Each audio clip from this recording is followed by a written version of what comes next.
All right. Um, I don't know if this is just happening on on Twitter. I haven't streamed on Twitter yet.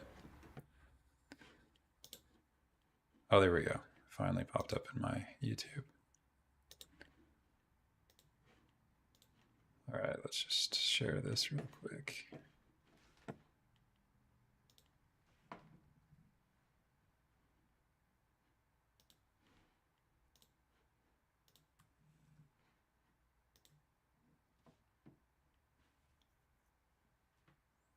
What's up, everyone? Thanks, Buzzman. Hey, I'm doing good. Thank you. Ken Smith, Christopher.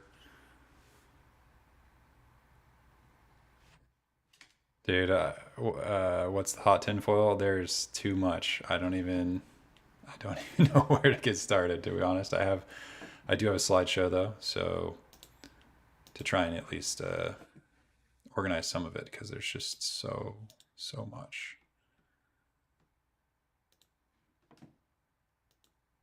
All right. Um,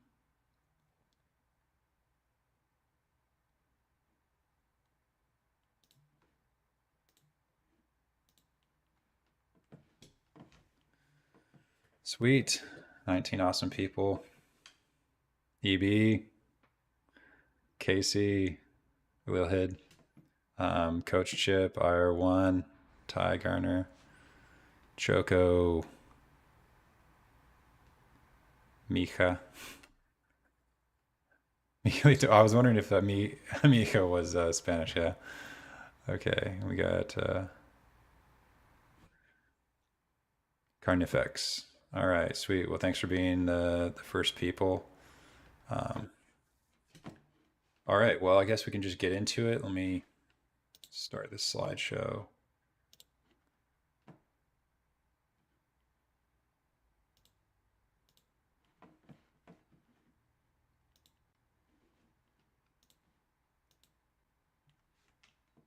All right. So I was just talking to someone today that was, catching them up. Well, they're kind of possibly a shill. Who knows? Maybe even a meltdowner. But they wanted to know kind of the history of it, and I told them about the beginning of Bed Bath for me, and you know, I don't know if ironically, I wasn't really factoring Ryan Cohen in, just because I don't know, I just didn't know much about him, and when I first read about Bed Bath and Beyond, so kind of was living under a rock while the GME squeezed, and yes, Kais did leave the bottle with Pulte, so I'm sure it'll get to his lawyer and then to him at some point. Um, but yeah, I didn't. I kind of missed the. I had three jobs at the time, so I didn't even know GameStop was squeezing. So when I was looking at Bed Bath and Beyond, I kind of was doing a more fundamental approach, and even then, it still actually made me bullish. It's a really great sector, right? It's not like something I said recently is it's a lot of the haters look at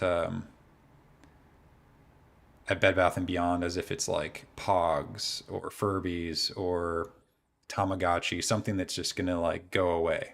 And literally, we're talking about a home goods market, right? So and a baby products market, literally something that's existed since the dawn of time and will always exist. So it's kind of crazy to treat that as if it's just going to disappear and that it's a worthless space because you know if Ryan Cohen supposedly didn't see any value in Bed Bath anymore, or Bye Bye Baby, rather, what he wanted, then why did Sixth Street come in days later? It doesn't make any sense. Um, so I think, there's the fundamental premise of just even what is the market for what Bed Bath and Beyond is, let alone also what Ryan Cohen is going to take it to, which is an Amazon competitor. But I think, sorry, I'm getting a little bit ahead of myself. I'm just excited. Um, just that at either level, you know, um, I was explaining, if anyone's new here, and also if anyone can let me know whether this is also streaming on Twitter, it supposedly should be. but I don't know. So at I mean, even without Ryan Cohen, it would be less likely, right, that they would want to keep shareholders intact because it all depends, right? Sometimes people do, sometimes they don't. One, the judge wouldn't have let them speed through, and the UCC, the Unsecured Creditors Commission, wouldn't have also let them speed through if we were going to get screwed, because there is value there, and they can't just bypass that. So it is on Twitter. Sweet. Okay. Cool. So there's, but even without Ryan Cohen, right? And I know it's like kind of late to be saying that, right? I mean, he's already there, totally there. But you know, there there's 1.5 billion dollars worth of nulls at least, and so and there's value in the short interest, which is something that Ryan Cohen listed as an asset that Bed Bath had. So you have the nulls and the short interest, right? Um, I'm sure the people involved, anyone that would be buying it, probably knows better than we do what the short interest really is. Even if it was only 80 million, right? That's still. I mean, they raised a lot of capital with GameStop doing it. So um, anyway, I don't know why I feel obligated to say what the base premise is, um, but I know that some people that are new to this might get caught up in sort of things that seem out there that only make sense once you kind of understand that fundamental premise. And so anyway, we've made it. We've made so all right. Um, so I'm just gonna go through a little bit. Um, so and then I'll bring some people on to kind of talk about things. I'm just gonna kind of go over an overview real quick. Um, I don't have blackout blinds. Um, okay, I'm part of me. I'm like wondering, should I keep up the chat? Anyway, so someone says shares on Moo. It could go either way. I think it should be fine. Honestly, like the at the I mean, if one halts trading and another doesn't, that's possible. But if they actually halted, Moo or any of those other ones, one, this is different than GameStop because they're probably not going to be able to short it all the way back down because hopefully we're going to be moving to the decentralized exchange anyway. And I think the difference, and I'd love to talk to someone that's more of a GameStop person, but I think the difference with the GameStop was that the true value of GameStop has yet to be realized, like not even close. The true value of GameStop is not just like getting the company cash flow neutral, right? There's not much they could do with just the old style of what GameStop was to make it that profitable. I mean, there was a trademark for GME Kids, so there's that, right? But I mean, even that kind of like expands into the buy buy baby sort of market. But I think the deep value of GameStop is that they have trust, right? We trust Ryan Cohen, and it has nostalgic value. And so when someone says they're streaming, they're game streaming, do they want to be, oh, I stream for Amazon or I stream for Kick, right? Or I stream for GameStop Player, right? It's kind of obvious which one, most people are going to want. So I think that will be, I don't even think that will be like, that's not the only one. But for me, that seems pretty huge to have a $200 billion total addressable market and to probably immediately, like almost on launch, uh, be able to take it, like who knows, maybe even half or more of that, almost off the bat. And I think there are gonna be other things along with that. I mean, I know like just the idea of tipping and whatnot and how much YouTube or whoever else is going to take, having, blockchain technology built in with that. I mean, there's just so many ways that I think that streaming on GameStop is going to be way better, right? So, um, but the difference is, oh yeah, so I was talking about the difference of the squeeze for GameStop is that they were banking on a future reality that was just a little bit too far out in the future. I mean, it was 2 years ago, and we still haven't seen that happen yet, right? The heavy hitters of the vision of GameStop, but but I think with Bed Bath and Beyond, I think that it will be a shorter time. So in the meantime, between the first when the GameStop squeeze and then now, the shorts could pull it down pretty hard. But I think that um, Bed Bath will be ready to go, ready to make money. Bye bye baby will just immediately be making money. Patty Wu already picked out the best team. She won't necessarily be manning the ship, but I think the most important part that she did was she set it up, like it's ready to go, and I think she's still gonna be consulting and whatnot for it.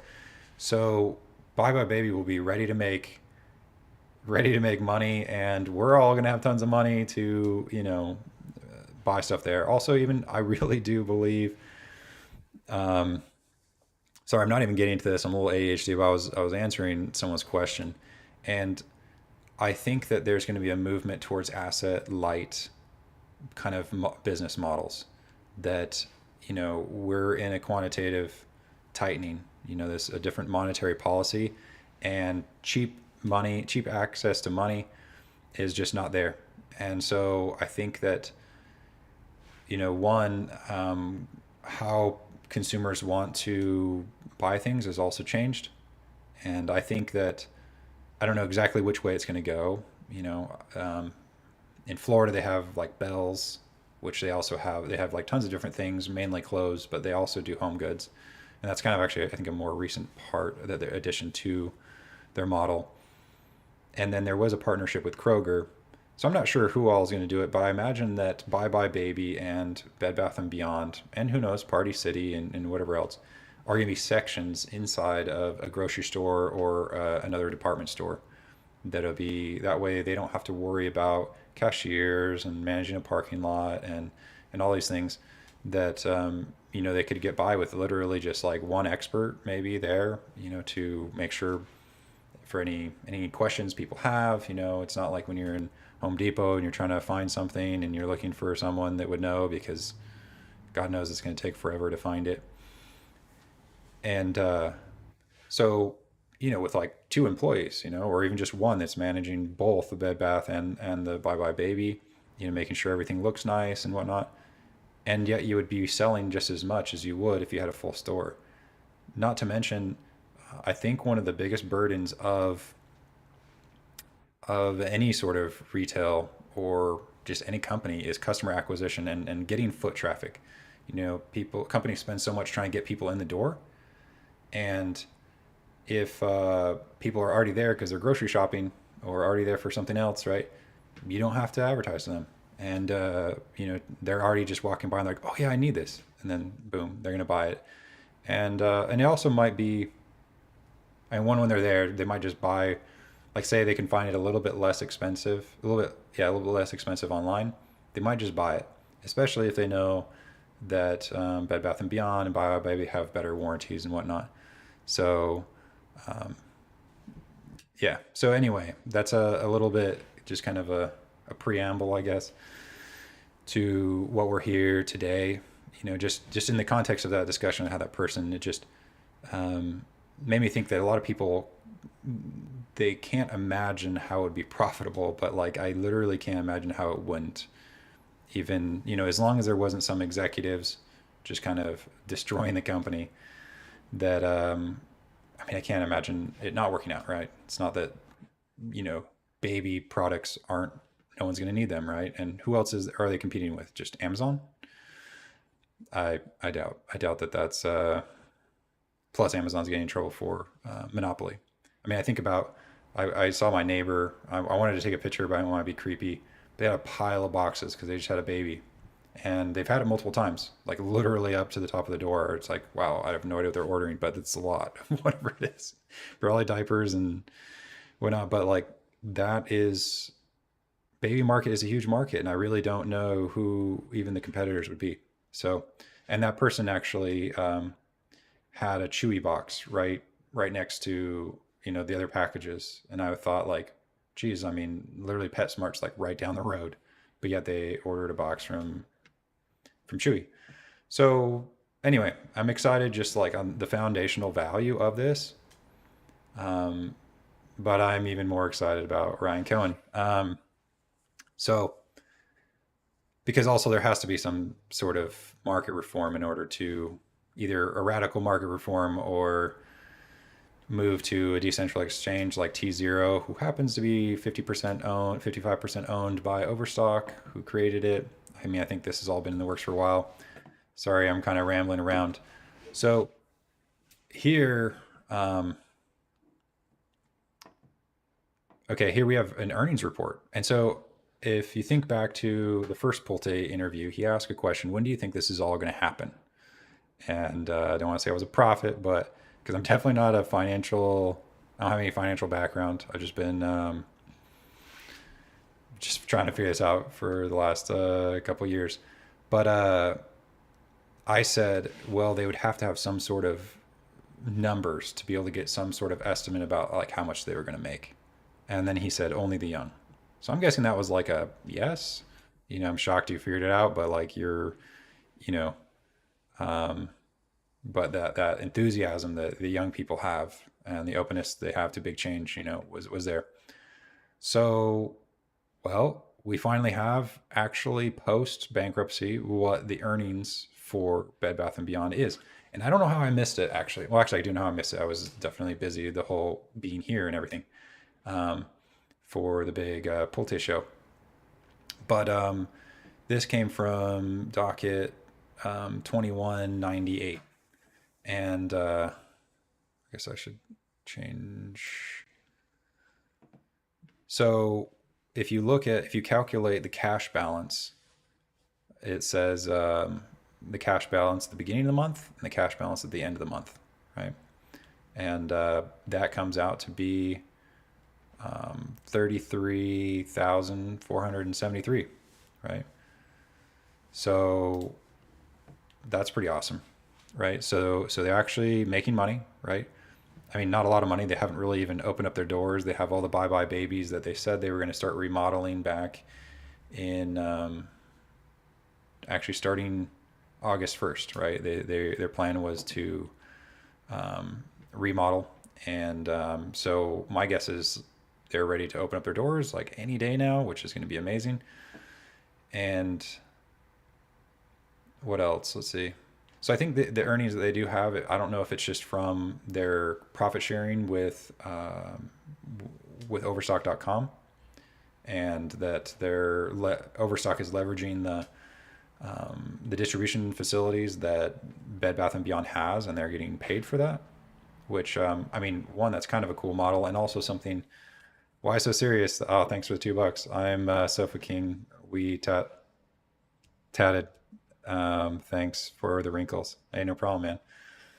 Um, so yeah, I mean, that was something that Ryan Cohen liked about Chewy, was having the whole kind of supply system because he could control it. And so the distribution, like, that was kind of a big investment for Chewy, was to do all that. If you watch his interview, but he says it was like a hassle but worth it. And I think that was kind of one of the most difficult things about Bed Bath and Beyond to begin with, was Blue Yonder was the one that was doing the e-commerce fulfillment. And I just think that that was a money pit, because they were just paid a regular kind of fee, whether they made money or not, and they just chose to not make money, and kind of lame. So anyway, Blue Yonder is a relic of the past now, and yeah. So the way they're set up, they're already making money, so now they can have projections, and I'm not sure. I mean, it doesn't make as much sense why they would need that if they weren't getting loans, but because, man, I don't know. Because if Ryan Cohn has the money, I mean, we have several people that have the money. We have Carl Icahn has his own money. He has IEP money set aside for acquisition. These are like a couple billion each. Ryan Cohen has a couple billion, and GameStop has a couple billion. So any one of them could buy it. Um,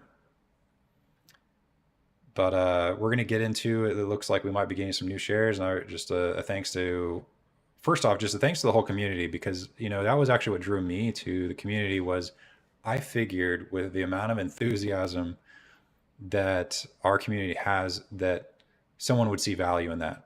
Whether to raise money, if they needed, like, pretty much anything with a company, it's just better to have enthusiastic. I mean, let's say we're enthusiastic, we hold, and the market cap just stays high. Well, that gives people, the insiders, whoever, the ability to use the shares they have as collateral for other things that they want to do. So, I mean, that's what Elon Musk does, right? He has, his share. If when his shares are worth a lot, he can kind of leverage that and get access to a lot of loans. So, totally awesome. Anyway, so I know that that's one thing that Pulte sees, right? Like that we have this enthusiastic community, and how much good can come from that. And so that just goes, the first thanks, I guess, goes to just us, right? And you know and also the people putting their 2 cents in, putting DD. It doesn't always have to be the same format. I mean, it could just be, I've seen lots of different kinds. um, Today there's a few people that came through Clutch and put together some stuff, so I screenshotted it. um, but yeah, so first off, we're making money already, right? And remember, if Bed Bath, even just if shareholders even just stay intact, like shorts are going to get wrecked, like, hard. So yeah. Um, all right, so we have the earnings report. Okay, so here's the biggest one of the day. So thanks to Lumpy Count. I thought that said Lumpy Cat at the beginning. It made me think of, like, the Friends show. But so the big one, and they compiled a list, but right here, review debtors ownership change scenario planning. That's pretty awesome. All right, it's not the only clue um, that Ryan Cohen's there, but in all these things, the UCC, right? Like, they're there to protect us, right? And so a lot of people understand that the main obstacle was on the 14% bondholders, right? There was two obstacles: J.P. Morgan at the beginning with the ABL loan, and then the bondholders. And that was it. I mean, there's other little things, right? But those are the ones that really, like, could have stopped us. And I read up on another company where the bondholders actually won, and you know, um, so so that could have played out. But we had the best lawyers. Why so serious? $10. No, repeat after me. I am Sofa King. We tadded. We tad Ed. Now repeat it and say it. Oh. say, uh, say it very fast. I am Sofa King and tatted. I'm so fucking retarded. You got me. That was a good one. Maybe I was just trolling you to donate more money. No, I'm kidding. We're all gonna be rich, like, tomorrow. So we went up like 111%. Yeah. So yeah. Um, Thanks for explaining things to us, touted apes. Yeah. No, I mean, it's just that we all. I mean, one thing that makes me feel really passionate, and it's that what really rubs me the wrong way is that these people are exploiting the fact that people are too busy working hard to know what's going on, the corruption that's going on in the market, and too busy working hard to do anything about it. So we got Slobo at the 10, fan character dressed up as a cheerleader, jumping in the air. Hey, thanks. um, so I mean, it's like I got really emotional when we were doing the PP show, because, like, it's just been kind of like, this community has given me a lot of hope, right? That there are good people out there, and that change, other people do want to see the change, because it seems like most people don't really care. And in fact, they're just like, oh, you lost your money just because you know, you're a dumb ape. And you know, whether someone's dumb or not, that definitely doesn't justify stealing from them. And in fact, you should, you know, um, try extra hard so that they don't get stolen from. Number one twice, the $10 Teddy goes in. Dude, Teddy, you know, ever since Thursday, I was like, we won, right? And I was like, I don't know what's gonna happen on Monday, but like, I think like we're gonna know. And I really think, truly thanks, man. Um, I mean, yeah, I mean, obviously, like it wasn't just the fact that we were up 111% today. I mean, the volume wasn't that high, um, but I just know, not like I'm hiding anything that I saw, but I mean, maybe a little bit.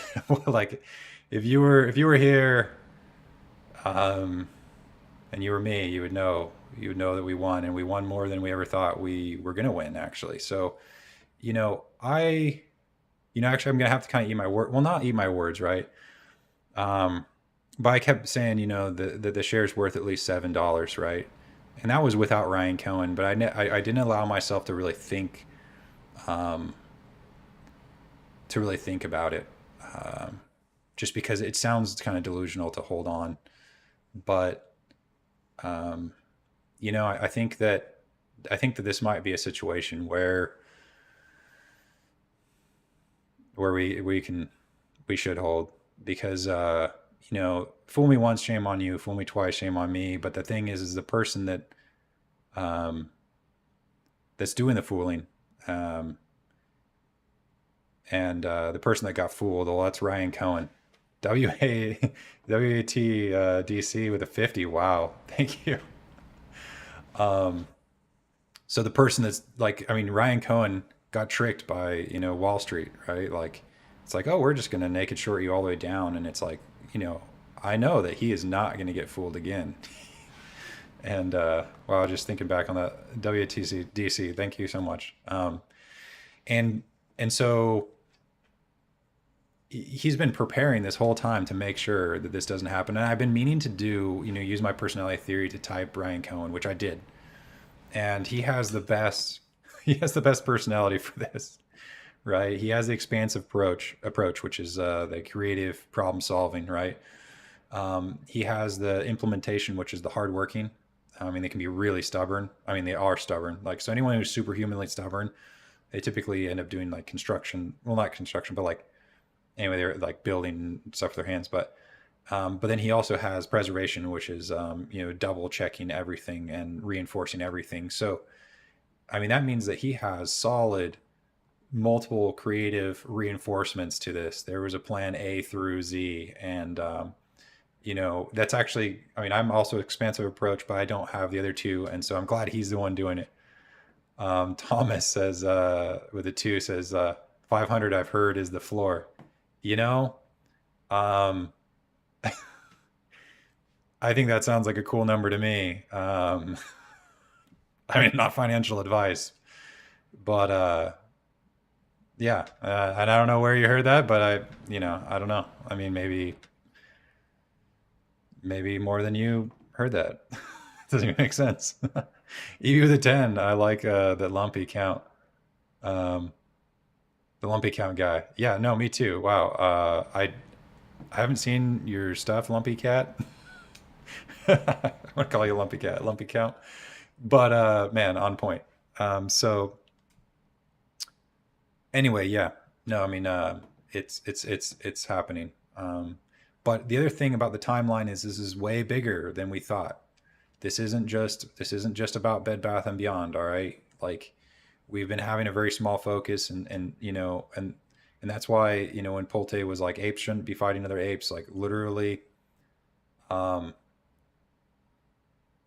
uh, oh, French toast. I don't have any NDAs with anyone. Um, 500 is FUD, 10,000 per. Yeah. Well, yeah. Hey, I mean, I didn't say how I'm holding to, but I mean, uh, holy smokes, I just come to myself. Yeah, I mean, I'd have to say before I legitimately thought that like my guess was for sure it'd be like somewhere between 80 and 200, depending on for my price floor. Uh, And I don't know, it's going to be really hard. I mean, it's going to be really, really hard to hold to something like, that person suggested 500. But like, I don't know, so many things have actually happened that like, yeah, we'll see. Um, border retriever, receiver, $20. Thanks for all your work. Hey, thank you. Um, yeah. So yeah, I used to think that the 80 to 200 was going to be kind of the range for me to sell the bulk of mine. I was planning on selling some at like, somewhere between 25 and 30, selling like 5 or 10%. I don't know, man. Yeah, it's gonna be weird. I can't say I'm gonna hold. I don't know. I don't know, man. It's gonna. I guess I'll just have to have a live stream and just people have to hold me, keep me sane to not just press that sell button for at least a few shares. Do you think this play has more potential in GME? If so, remind yourself how high GME ran to. Okay, that is a good. See, I don't necessarily see them as different. I think that because I do see like huge potential in GameStop. I mean, I like their game streaming would just be the biggest cash cow ever. Not to mention when you add in like sort of the blockchain, sort of all that could go with that. And even if they do, like, I really think they might buy Equinity. You know, um, that would be smart if GameStop bought Equinity. And yeah, so yeah, I mean, I see a ton of potential in both of them, but as far as the potential that existed right when GameStop was going versus right now for Bed Bath, I do think Bed Bath is in a better position. I do think I don't know. I don't know when. I don't know what. Like I don't. I would need someone that's really familiar with GameStop to tell me sort of timeline of development because I'm sure it's like accessible information, right? Like how close is it to player? And I don't know if too many people think I'm dumb for harping on that, but I also kind of don't care because like, I mean, I'm sure there's other things that they're doing, but when you can sell software, you can. I mean, especially if they're getting a portion of tips or whatever. I mean, it's so easy to monetize that whole thing. So, I mean, I also think they should do like fully like I think at the actual Game Stops they should have like fully immersive VR experience. You could go there and do like an escape room with your friends for your birthday party, laser tag, whatever it is, some like crazy adventure. I think that would be because I think that sort of technology will be inaccessible to the general like consumer as like a buying the whole product for a while. But I think that it would be something that GameStop could do, and I mean that'd be fun, and especially if you were at a birthday party, you were invited to a birthday party, but you can't actually go. Maybe they're in a different state. I mean, a lot of people have friends that aren't anywhere near them, and so to be able to jump in, maybe like some of you guys go to the same GameStop or whatever and have actual lunch together or whatever. But then other people, whoever wants to join from other places, if you invite them, like they could just go to their local GameStop and then jump in one of the pods and freaking, you know, play monkey tag together or whatever, So we got a six toe Toem 22. It has to be bigger than GME. BBBYQ survived bankruptcy. Yeah, I mean, so for me, like, I just wonder at what point things start breaking, and that's why, going back to the Moo question, right? I think that things will break in a different order, but like to me, like how much it can get pushed before it breaks. If one breaks, I feel like it's gonna be. I feel like all of them would break. So I don't really know what's gonna happen, but I know that we're in a good spot. So we're the best place to be in. I mean, I had a friend, and I told him like last week to buy on Fidelity, and so his money he sent his money over right when they turned it off, and then so he transferred over to Moo, and it hasn't settled yet, and he's like, so hopefully you can buy some in the morning. Um, so I mean, I wouldn't say gamble your life savings into Moo because that's definitely not going to be as solid, but I don't know. I guess we're gonna find out what is really solid. Um, yeah. Also, Snort Wasabi makes a good point, right? People have expectations, and for good or for bad. It can be the biggest cause of suffering, in my opinion, is to have misplaced. Maybe that's a little psychology tip. If your expectations are based on something that's not real, if you're trying to control something you can't control, or something you probably shouldn't control, like how someone sees you or what someone else does, those expectations will kind of physiologically break you down. Your cortisol levels will go up and everything else, you know, will go down. So, but also just apart from bad expectations, people are aware of what actually can happen, and it's like, oh, that's crazy. You think you're just gonna be a millionaire just because you bought some stock, and it's like, but it already has happened, and I've sadly missed so many squeezes. I messed around a lot on short squeeze on the subreddit, and, and I swear, every time I sold, it would just be like, oh, now we're going. I'm like, gosh, dang it. Um, GV Ape Frog with the five. Give your lunch money to Michael. No, I mean, really, I am so confident. I'm not worried about tips. I mean, I was just because, I mean, the trip was kind of expensive, um, but yeah, I don't know. I mean, I think we'll be. I mean, I have pretty much have everything I owned into this stock. Hopefully this ages well. This portion of the video, but I have 206,000 shares, and so right now, like, um, I'm not liquid in any sense, but I'm going to be very liquid very soon. I am very sure of that. Robin Sweet with a 20. First time doing this, so hope I do it right. Thanks for all you do. Yeah, you did it. That was very kind. You guys are awesome. And I really do. I can't say that enough. Like, the value that Ryan Cohen sees in Bed Bath, part of that. I mean, I know that when his mentor Mark Vaden was talking about the baby industry, he was saying, like, this is the gold mine. But the fact that we're here, is just so much better, right? It is such an asset, because that's the thing. That another thing I feel really passionate about is customer delight, because every company wastes so much money, usually 20%, um, sometimes more, for customer acquisition, and that's a waste of money.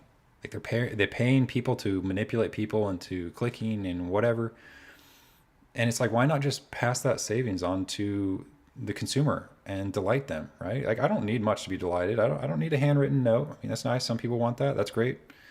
I just want to be passed forward the savings. Like, I don't want to know that someone's been wasting money on advertising. Um, and I don't like that society has been groomed to want that, for the most part. So the idea that he's basically paying the upfront customer acquisition for a lifetime of loyal customers. And that was my argument towards AMC, saying, obviously right now, I'm not a fan of the situation with the CEO and the whole board, right? I don't know enough, right? But it doesn't take a lot to see that, someone probably doesn't deserve to be making like $27 million a year. But I do see that, there is, and Pulte said this, right? He says he almost bought an F ton of AMC last week, right? Well, I mean, and I think it's because, right now you could buy 10% of the company and acquire all, like, the activist investors could do the rest. I'm not saying it's going to happen right now. Don't buy any calls. I'm not saying that, because as of right now, good gosh, it's anyway. But I think that you know what this is going to be bigger. I think that, it's, you know what Ryan Cohen is fighting for is not just for a squeeze. It's like, he wants to help, in my opinion, right? I definitely can't speak for him. All the public companies have more, like, just change the corporate structure. And Larry Chang, like, talks about this as well, right? That if we had better executives, if it was executives for the people, right? And that bridging that gap between, the shareholder and the executive board steering the ship, like it should be a closer gap, right? So I think that someone's going to bridge that gap for AMC. I don't know when, right? But either way, we should separate the people that are enthusiastic about something with the leadership that makes that company bad. So I don't really like anyone crapping on anyone. I've met great people from every community. I love my MMTLP homies. I'm an honorary. Since the shares, like, since so many are fake, like I might as well, like, I own fake shares anyway. They don't even exist in my brokerage. But anyway, sorry, kind of a tangent. I should also feel important about that because we're on the eve of something so big that we wouldn't want to say we were petty and fighting people when literally I think the whole world, like I mean, the whole public market is going to change, and it's going to take all of us, educating people. We've been gaslit for a long time that naked short selling doesn't exist, and holy crap, I just missed someone's tip. The chat's actually going really fast. Dang it, I feel really bad. I can't. All right, well, I'll definitely I'll find you. I'll find you, whoever chatted, and I really appreciate it. Um, so anyway, I've been jumping all around. I'm gonna Ace Ventura with the two. Why can't I gift metaphor? It's killing me. Oh, man. I'm sorry, Ace. I built my channel because for psychology. I wasn't planning on doing this. Like, just the universe kind of threw me in here, with all you degens. So, so yeah, I'm definitely not set up to do this. But but we'll see. We'll see what I mean. I still do want to stick with psychology, although it is. I will. I mean, anyway. I'm going to scroll down the bottom just so I don't miss things as fast. Um, all right. So I know this is long, but we've already won, and it doesn't matter. It's not like the doc. It's like I remember when King of All Kings, like he messaged me like freaking 2 in the morning. He's like, "Is it true we're getting canceled?" This was like months ago. And he's like, "So and so, um, posted that we're getting canceled," and so there I was at 2 o'clock in the morning going through this docket, like rubbing my eyes. I'm just like, ah. I'm like, crap. I really got to figure this out before like the market opens at 6:30 because like I was like, maybe this is true, right? But luckily I did figure it out. I was like, oh, that's not what it means. Okay. So, um, so anyway, uh, those days of the dockets, I don't want to say mattering, are over, right? It's over. We won. And I don't know if we find out fully tomorrow, but that does lead me to, well, I put the slide later actually, or did I put it later? Shoot, let's see. Yeah, I did put it later. Okay. Just that well, might as well just do it right now. Whoa, where the heck did it go? Um, okay. Um, oh, it was right here. Report tomorrow. I knew I put it like first. So the earnings report is tomorrow. Um, face Thanatos with the 420. Thanks for all your work and love and pure emotion. Hey, thank you.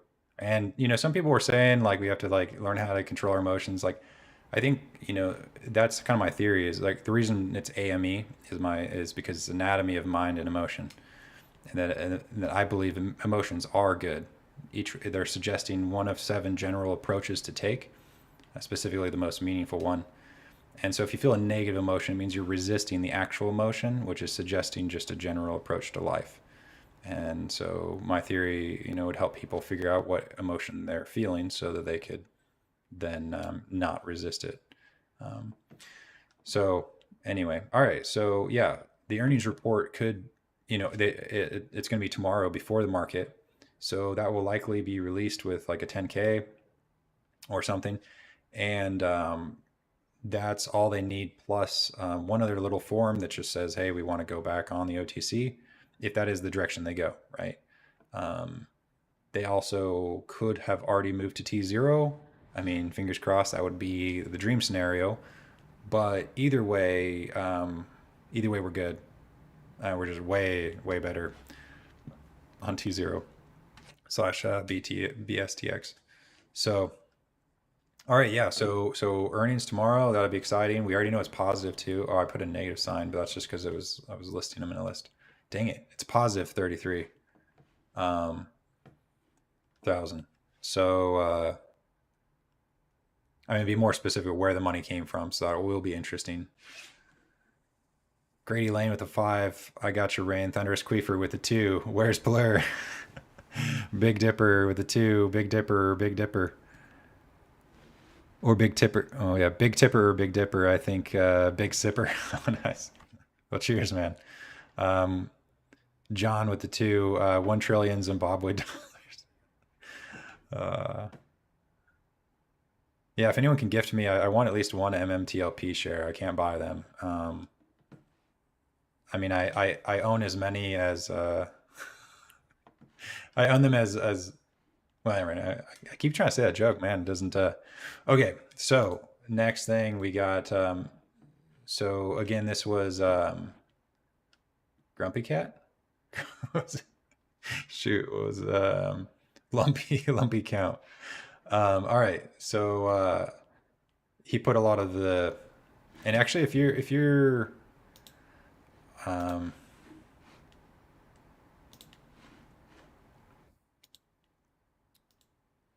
if you're in here, if you want to, or someone else wants to come in and to help explain this, there was a lot. I'm really grateful. You know, that's anyway. Really grateful for him for putting this together. So we have analyze because he put all of them together, he or she actually, into one document. So analyze debtors documents, production v borrowing base, solvency certificates, right? Um, so I didn't know a solvency certificate like exists, but well, actually, let's see who's probably. Oh, did we really get? Oh, it was EB. Is that you? Yep. You put this together? Yep. I'm Lumpy Count. Dude, you're I the was like, I man. really like that guy. Yeah, I mean, I thought like I wasn't sure, but man, you should. This is amazing. So, Oh, I'm glad you like it. No, keep going with your thing. I'm just tickled to hear or see that some of my stuff got made it up there. yeah, no, I mean, I wish. I mean, well, I'm just glad. It was kind of like J2B came in. I was like really tired and different things, and then it was like he came in and just like was carrying the team. I like woke up and just saw that he just like, Yeah, and I was like, absolutely. oh, cool, all the work's done. So, so yeah, thank you so much for that. Um, all right. Oh, we got Jody Borello with a 5. Very grateful for all of you. Hey, thank you. Make sure I don't miss any. Um, okay. Um, should I just read straight down the list? I mean, definitely. I mean, yeah, I'll just. So we got analyze debtors documents. So solvency certificates. Oh, I mean, not. I'm not. I'd have to look that up, but I think that has to do with like, for example, just making sure that like a final check on. It's like I don't know if this is Carl Icahn because he was making sure that um, he had the collateral. He had to restructure loans and different things so that um, it was. So that might be because kind of like people hate it when I bring up Blue Apron, but it did teach me one. That's where I got my scars from. We all got our scars different places, right? Some people bought GameStop at 120 bucks or whatever pre the split that was supposed to take it to the moon. Some people bought AMC at who knows 50 bucks, and some people like me bought Blue Apron at $1. So um, pre split or reverse split. But anyway, that solvency certificate, the person giving the pipe funding for Blue Apron wasn't actually solvent. they didn't have the money, and so they shouldn't have been able to do it, but they did, which was really annoying. So, oh, we got the cheese in the house. What's up? What's up, the cheese? All right, so we got review additional document production for solvency materials, analyze debtors documents production via solvency certificates, review ever law data room for solvency, borrowing base certificates, um, analyze debtors documents production via solvency certificates, analyze debtors documents production re insolvency matters. Let's see when that was. That was on the 10th. Review solvency document. So why did you put this in there? Was there a reason, Evie, it stood out to you? Yeah. Well, so yeah, I was going to talk. I was just going to try to talk to you about it a little bit offline, but so all I did, it's not really that scientific. I've got some software on my work computer. I took the PDF and I Yeah, converted it to Excel, and I kind of, I cleaned it up a little bit so that I could analyze it. So all what you're looking at is something, I did like a word search on solvency. So every single one of those things has got solvency, if I'm not mistaken, that one is yeah. solvency. So I could look at things like acquisition or, NOLs, and I And could that's very why. quickly. So why did you pick that word though?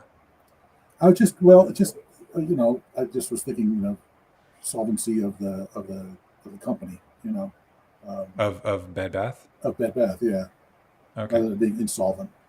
And why would they be talking about that and using up so Well, much time talking about it? Ewie Williams with the two. Where is Hugh Jazz and Seymour Butts? Rocket You know, dockets. the real brains behind this. Honestly, I'm could be like a Jake 2B or a Salvatore, people that could parse this better than I could. I was just look NOLs, for example. That was another one I did. I was Yeah, I have simple. that. I have that next Yeah, actually. Let's yeah, see. and that's all I was doing. So yeah, not to I hate to kind of like the little guy behind the curtain on The Wizard of Oz. Yeah.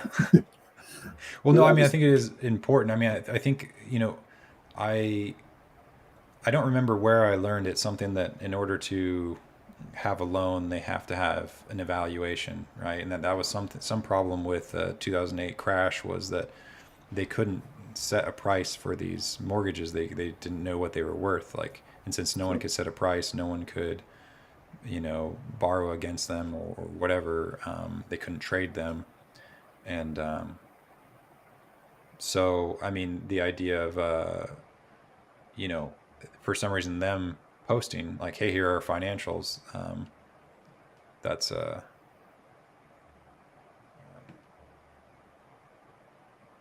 in it's just an important step.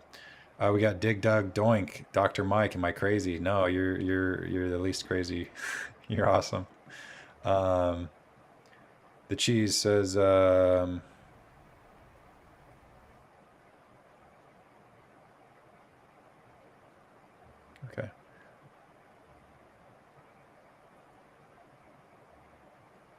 okay. Um, so yeah. Anyway, I mean, I guess like that.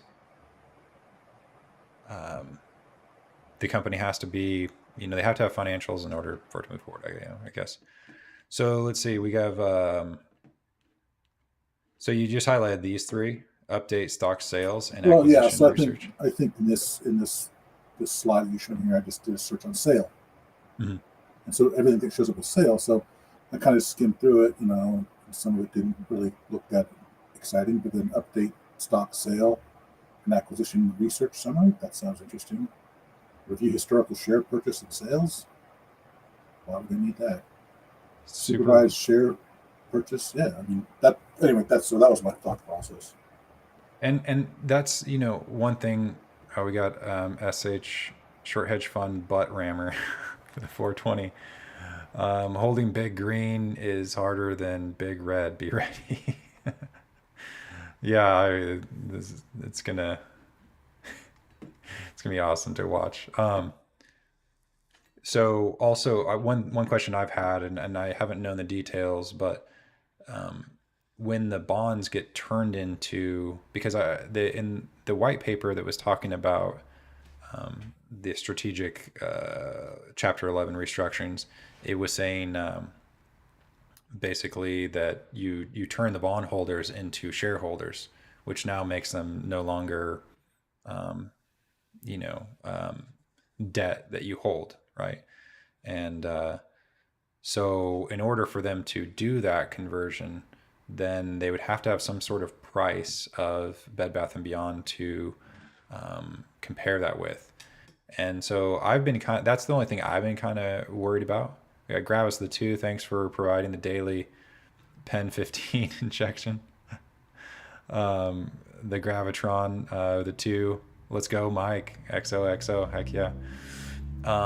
And so, the fact that they're looking at these historical price, I think it might be because, maybe that's more the reason they're trying to figure out this number is they have to figure out what the share. It's not a matter of getting a loan because, it's not like Ryan Cohen has to show them anything.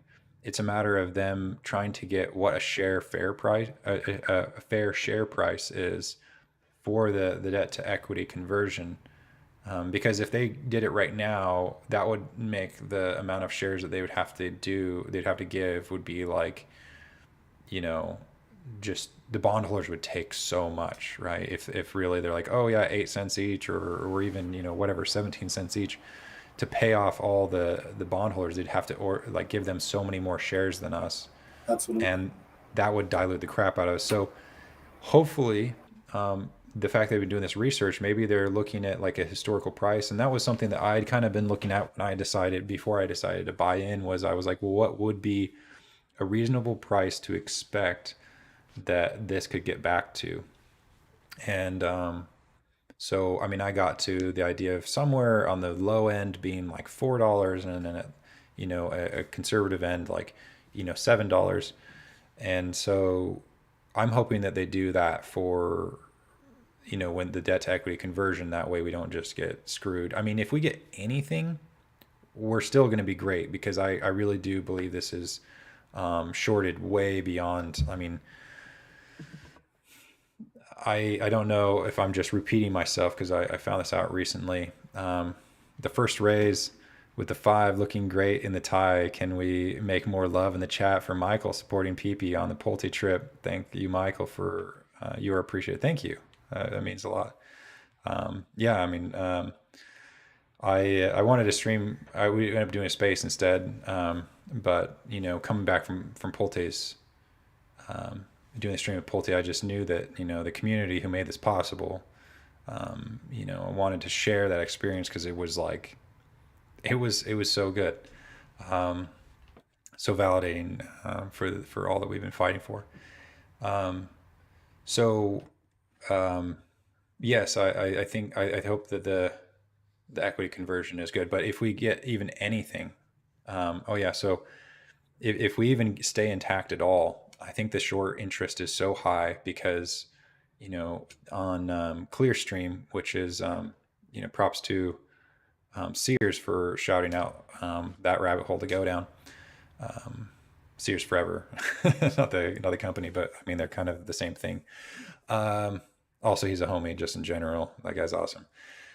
So, um, oh yeah, they had $4.5 trillion last year worth of failures to deliver, and it was 9,000 times more likely that they would have a failure to deliver with Apple versus any of the quote unquote meme stocks, right? So that means that the vast majority of those $4.5 trillion, yeah, $4.5 trillion worth of FTDs are on, AMC, Bed Bath, GME, MMTLP, like all of those, right?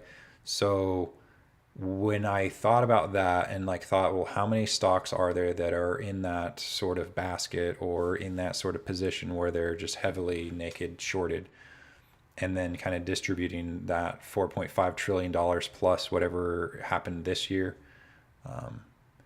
I think it could be, the short interest could be way over 100%. It could be 1,000%, to be honest. which is why I think they're trying so hard not to let it happen. And I know it sounds insane, but yeah. And anyway, so I think that if shareholders stay intact, even at all, like it's potential that it's still just going to just rip like crazy. So, any thoughts on that before I move to the next one? EB? No, I'm sorry. I'm listening to you. Oh, I you're was good. over there on the subreddit looking for some other interesting stuff. What'd you Um, find? well, someone with what did I find? Just Because someone just said there, or someone earlier right before the show said they were going to send me something or post something. So actually, I should. there was something about docket 2998, and it's interesting, but I don't. It says mentions plan of reorganization slash recovery Yeah. talks by attorneys, but I think that was kind of early in the. It was like August 1st, and I don't know if that's. It says I can just pull it up. Actually, I got it right yeah, here. Let's yeah, see. absolutely, yeah. So August 1st says revised plan of reorganization. Oh yeah. Review revised plan, DS order, conditionally approving disclosure statement. So that's exactly why I was so bullish on the court date. Right, a lot of people were feeling let down and whatnot. They're like, oh, it's official, we're getting wiped out, and it's like, no, like we had to get wiped out. Like the claims had to all get wiped out, and so the whole plan moving forward hinged on the approving of the disclosure statement. And so the fact that it was 2 weeks ago, actually to the day, makes when that lien on baby was lifted because the disclosure statement was accepted. We had control chaos with the five. Michael, did you hear about our emergency landing? Hashtag HODL 500. Shorts don't close. LFG. Heck yeah. Control chaos is the man, by the way. Wow.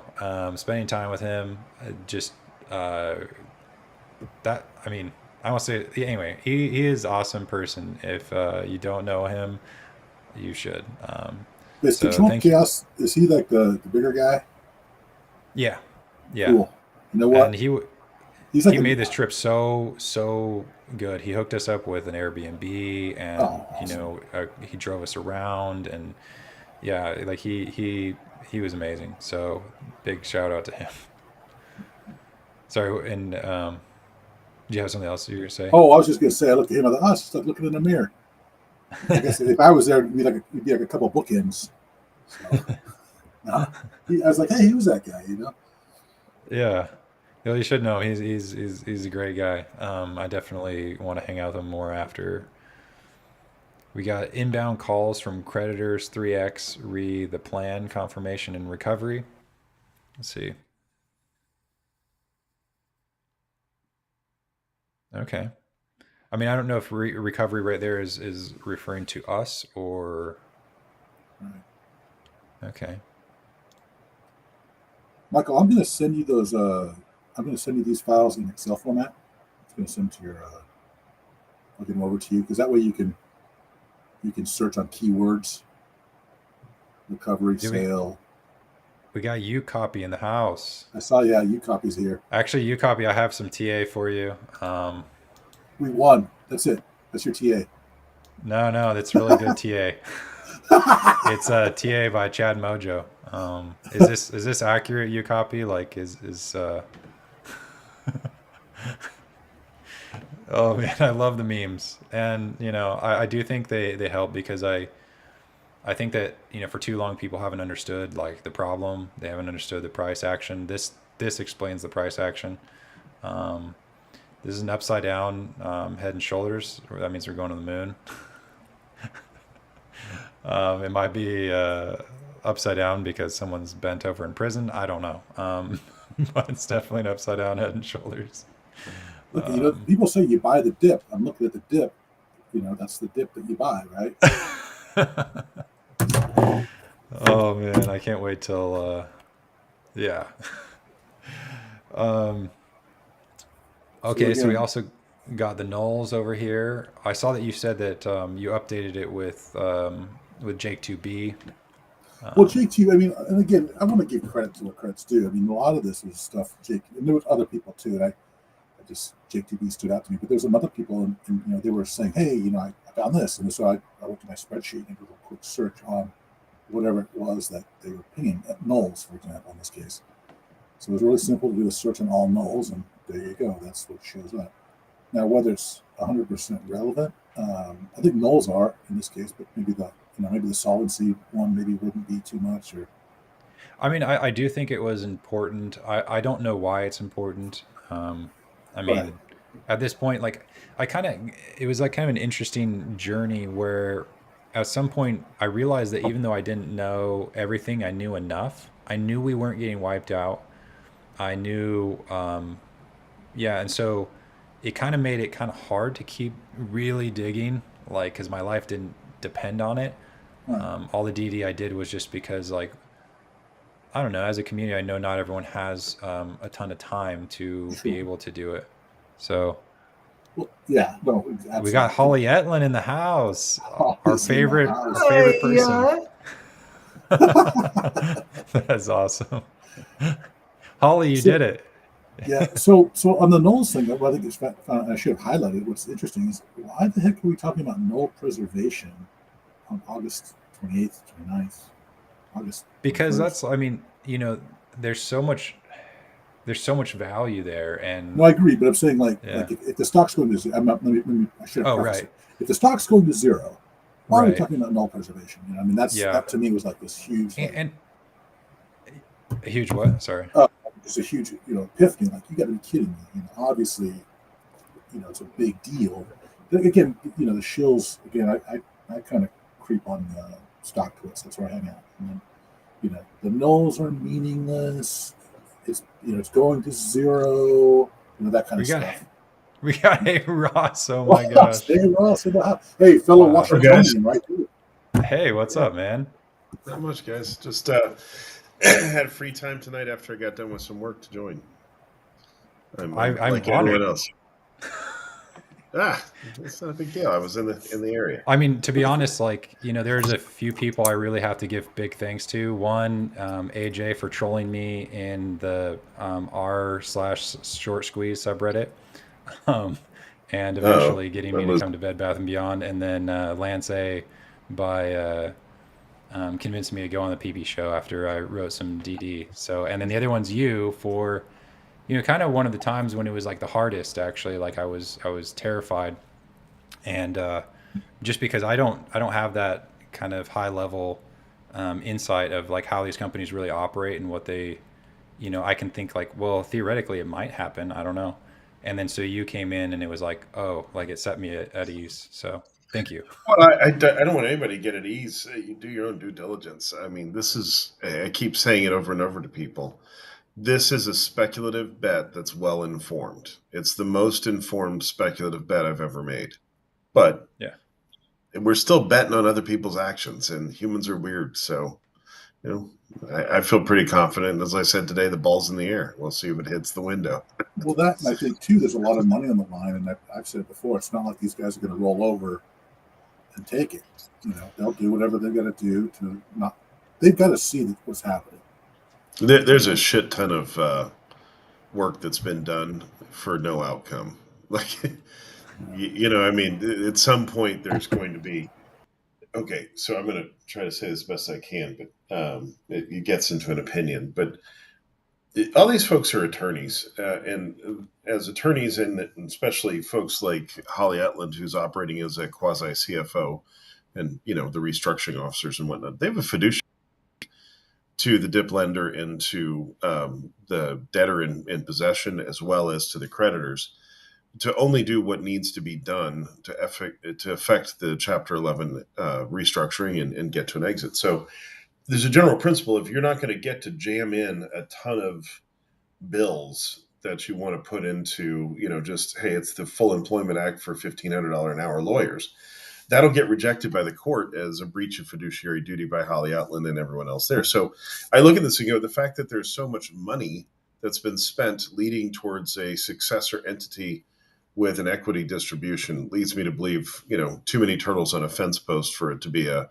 liquidation action. But that's my bet, right? I'm also the guy standing there putting 10x odds on 6 while the guy hasn't rolled a 7 for 9 times. So let's see what happens. And we had Thunderous Griefer with a 5. Where's Plur? I just sent him a message, so hopefully he comes on. Hey, I'll be right back. Okay. All right. Well, do you want me to push you in the back or? Just push me in the back. I'm going to work on connection issue. Oh, okay. I fixed it. Never mind. I'm done. I'm good. Okay, cool. Never mind. All good. So what did you think about? So the Cheese asked, what do you think about the dockets today? Like, what stood out to you most about the dockets? I'll be honest. I've been in meetings all day, so this is my time to start going through them. But I saw some of the analysis that folks were doing on it while I was on my phone trying to talk to customers. But I'll take a look at them. Yeah. So we had, the name change stuff is really interesting. There's a lot of work there on sort of corporate identity for the successor entity, which, it's pretty easy to hang a Spirit Halloween and say we went out of business sign, right? I don't know that there's a lot of branding needed for a going out of business entity. I think that's probably the most interesting thing I've seen so far. Yeah, we have right here Jake 2B's tweet worked on updating tracker with name changes. What is tracker? Is that like a ticker or is it? So typically in any sort of complex legal proceeding, you have an internal docket, and I'm assuming they're using a giant spreadsheet to track all of the potential actions to make sure they don't lose a thread. Hey, I'll be right back. You want to push me to the background? I got to take the call real quick. All right, sounds good. All right, we got Thule in the house. What's up, Thule? You there? Mic check. Sorry, you right, brother? Oh. Hey, what's up, man? Hey, what's up, man? I'm just plugging in my webcam. 1 second, sorry, I'm just looking for that. Dude, it's man. A.M.E. Advanced Money Education. I actually do like that. I also I really like what Kevin Malone's doing because I think financial literacy and understanding how the market works is super important. And I think that we live in a democracy, and there's limitations in consent, and if you don't know what's going on, you can't really consent. So what's up, Thule? What do you got? What are you thinking, feeling? I'm feeling love, mate. Is what I'm feeling. Yeah. Me too.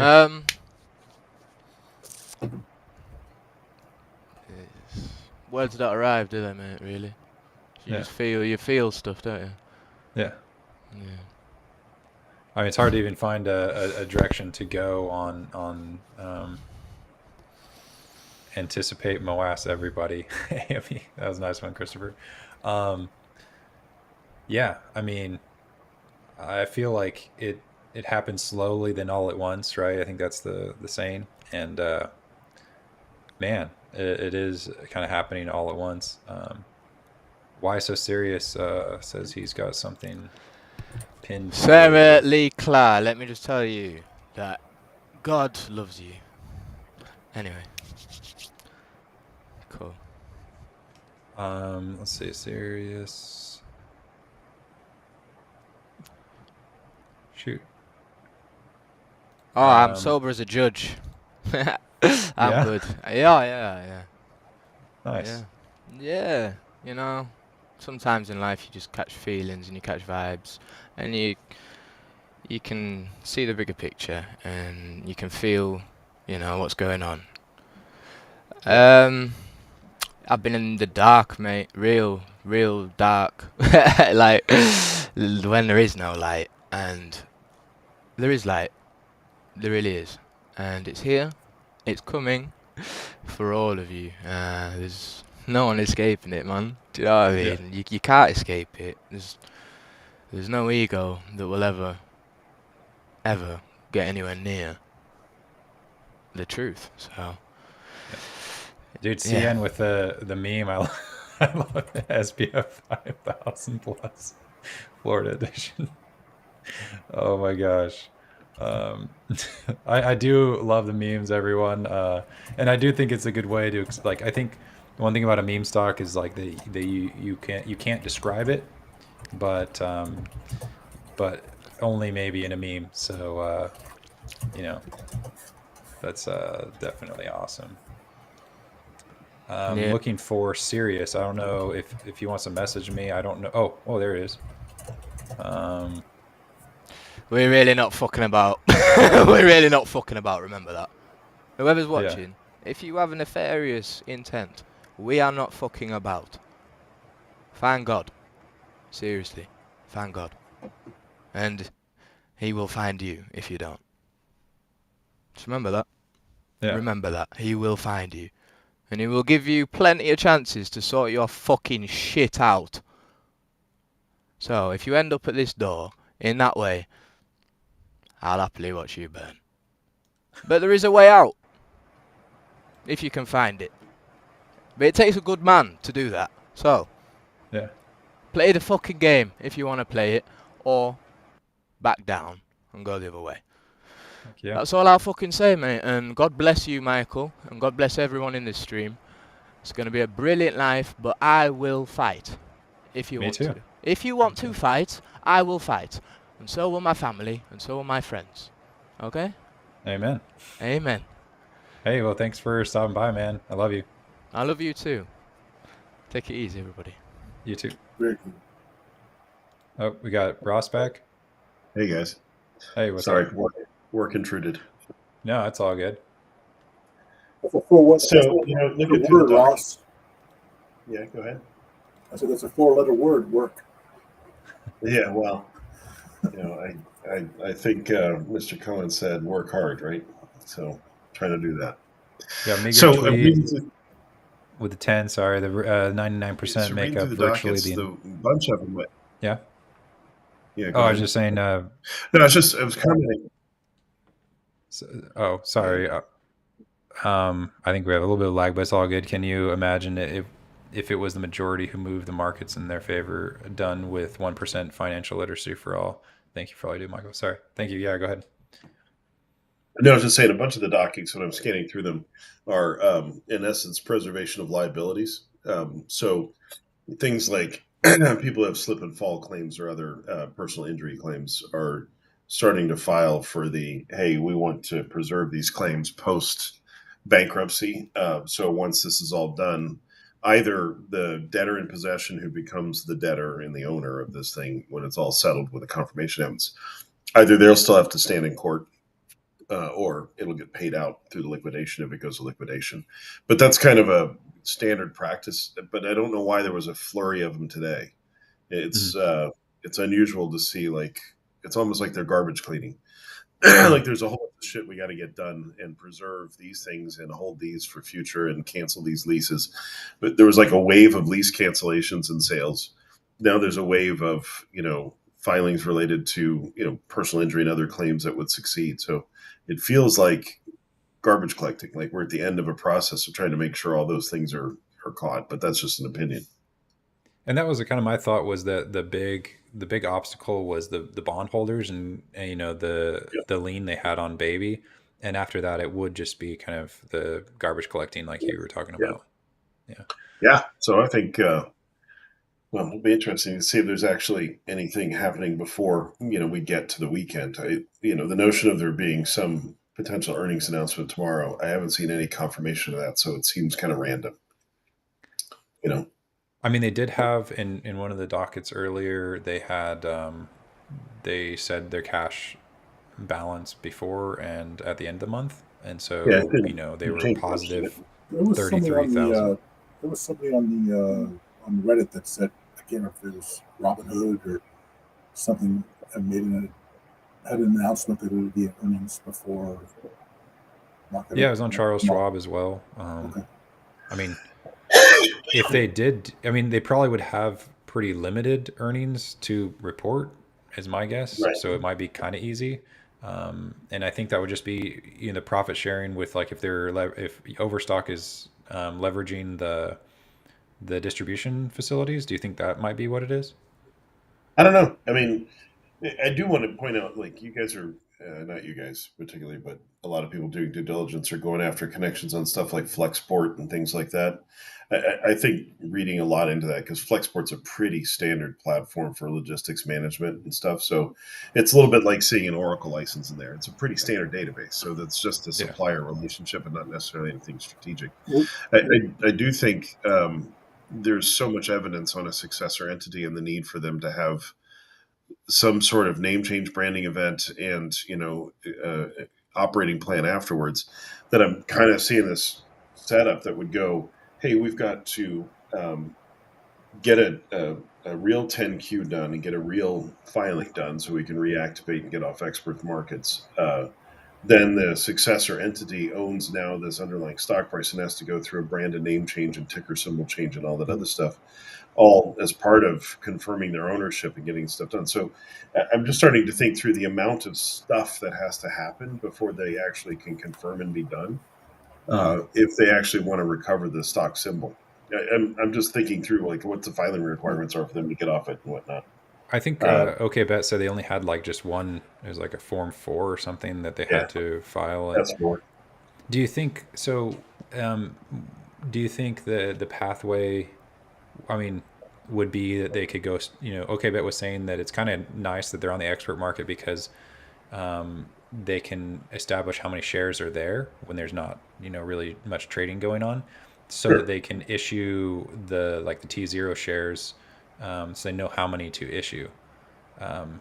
So do you think it will go straight from export market to T0, something like that, or whether it would, go to the OTC first and then maybe get a dividend or something on that? I don't know. And so it's kind of the fun part of this. It doesn't matter to a certain extent. Like it doesn't matter. Well, I believe that too. I'm just So, like, what I'm getting at is like it's probably issuance of a new security to replace the current one. It's probably on a blockchain based on the evidence we saw in some of the analysis, but maybe not. It really depends on what they're doing with AST to computer stare and what they're trying to do there. And there's a big presupposition that some of the primary work that GameStop did in building an crypto wallet and the ability to have crypto assets was a precursor to be able to have a marketplace with, Loopring and IMX technologies and things like that. I don't know. I mean, that could happen, but by the same token, they could just decide we're taking over the symbol, changing the symbol name, and, it continues on. And now we're using it as a vehicle to acquire the stuff. So, I was asking about DRS. Yes, I've got 1.16 million shares sitting at AST. So I guess the kind of the thing I'm just trying to point out, though, inarticulately is there's a whole lot of action going on right now in all the legal documents in terms of what they're billing for that is not for something that's going through a liquidation or going through a shutdown or going through a minimization exercise or whatnot. So I don't know what the exit mechanics are going to look like from a financial transaction standpoint. I do think there's a whole bunch of things that have to happen in order for that to actually effectuate, and we're running out of time. So I anticipate the next couple of days we'll see some stuff. Yeah. Yeah. I mean, OK Bet said it didn't necessarily have to happen by the effective date. That No. Yeah. I don't believe this is kind of the point of the post I made earlier about the ball in the air. This play is underway. This rocket is already launched. The auto launch is done. Like it's it's now a question of watching the mechanics of the launch and seeing how it goes and things like that. But I don't think I'm going to be able to figure out, nor anybody else without being an insider, the exact mechanics of how this is going to manifest. Right. But we can see the evidence of the action of a lot of people are working to make it manifest. So I've feel relaxed about it. I've got a question, and this might be my smooth brain, but I've been curious about this. If the speculation of the amount of naked shorts that potentially is out there, how do they? I guess my question, to ask it simply, how do they unwind? They have to do a share recall. How do they unwind naked shorts. How does that I get don't know into? they actually have to do a share recall. You can do share replacement and basically say So we're canceling these and issuing these. okay, so in that case, that's an interesting point. So in that case, these naked hedge fund shorts would get off scot free. No. And okay, can you unpack that for me, please, if you could? Yeah. So if I say, hey, I'm taking away B and giving you A, it's Mm-hmm. two different securities. And I'm giving it to you at a range of you get one of the new A share for every 10 Bs you had, or whatever conversion Sure. rates you want to have and stuff, right? Um, but what happens is a broker and all those guys will look at it and go, all right, AST, who has had what shares and how many are sitting in DTC, and they issue new shares of A through through the registrar, and then DTC does their fuckery of, well, we just need to market make or whatever it is to create a whole bunch of these to replace, or we give cash equivalents and replace. That's the reason I think there's a crypto element behind this, which is moving from completely fungible securities that are entries in a column that are easily faked to you actually have to have a token for it. So I hope we'll see. Look, it doesn't really necessitate. Um, Let me just say it this way: that would be the icing on the cake. That would just mean there's no auto destruct on this rocket when it goes up, right? Just if it's in a crypto Right. platform. But if it's in a regular, let's say the share price bounces to $5 because they produce a plan that says this is what we're going to do with the entity and go on and on and on, that still creates a squeeze. You've got these people who've been shorting it stupidly at 17 cents. So you know, you're going to have a whole bunch of people who've jumped on the moron train. They're going to have to pay their way off, regardless. So I don't know that it's necessary. I think crypto locks it in and makes it much more sustainable. I also, I somewhat think if there's a real entity behind this, he's going to, Ryan, is going to do what they did at GameStop, which is quickly file an S4 registration for a secondary offer and issue new shares to raise capital and use it Yes. as an acquisition vehicle. So this is going to be the race to see how much outstanding naked shorts there are versus what their secondary offer is and whether that ends up pulling down faster than, apes can get out. Well, So So that their old offer was 900. They were allowed to get up to 900 million, I think it was. Do you think they'll just kind of reinstate that, or would there be something, or or could they go modified. more than that?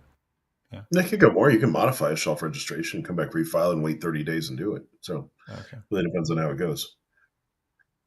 What was your there question, was, Evie? so then we had some discussion, I think the last time we had your show, Michael, and there were some guys talking about, I think it was Anstera, talking about, the kind of squeeze that we'd anticipate if it was in dollars, for example, instead of share or these tokens.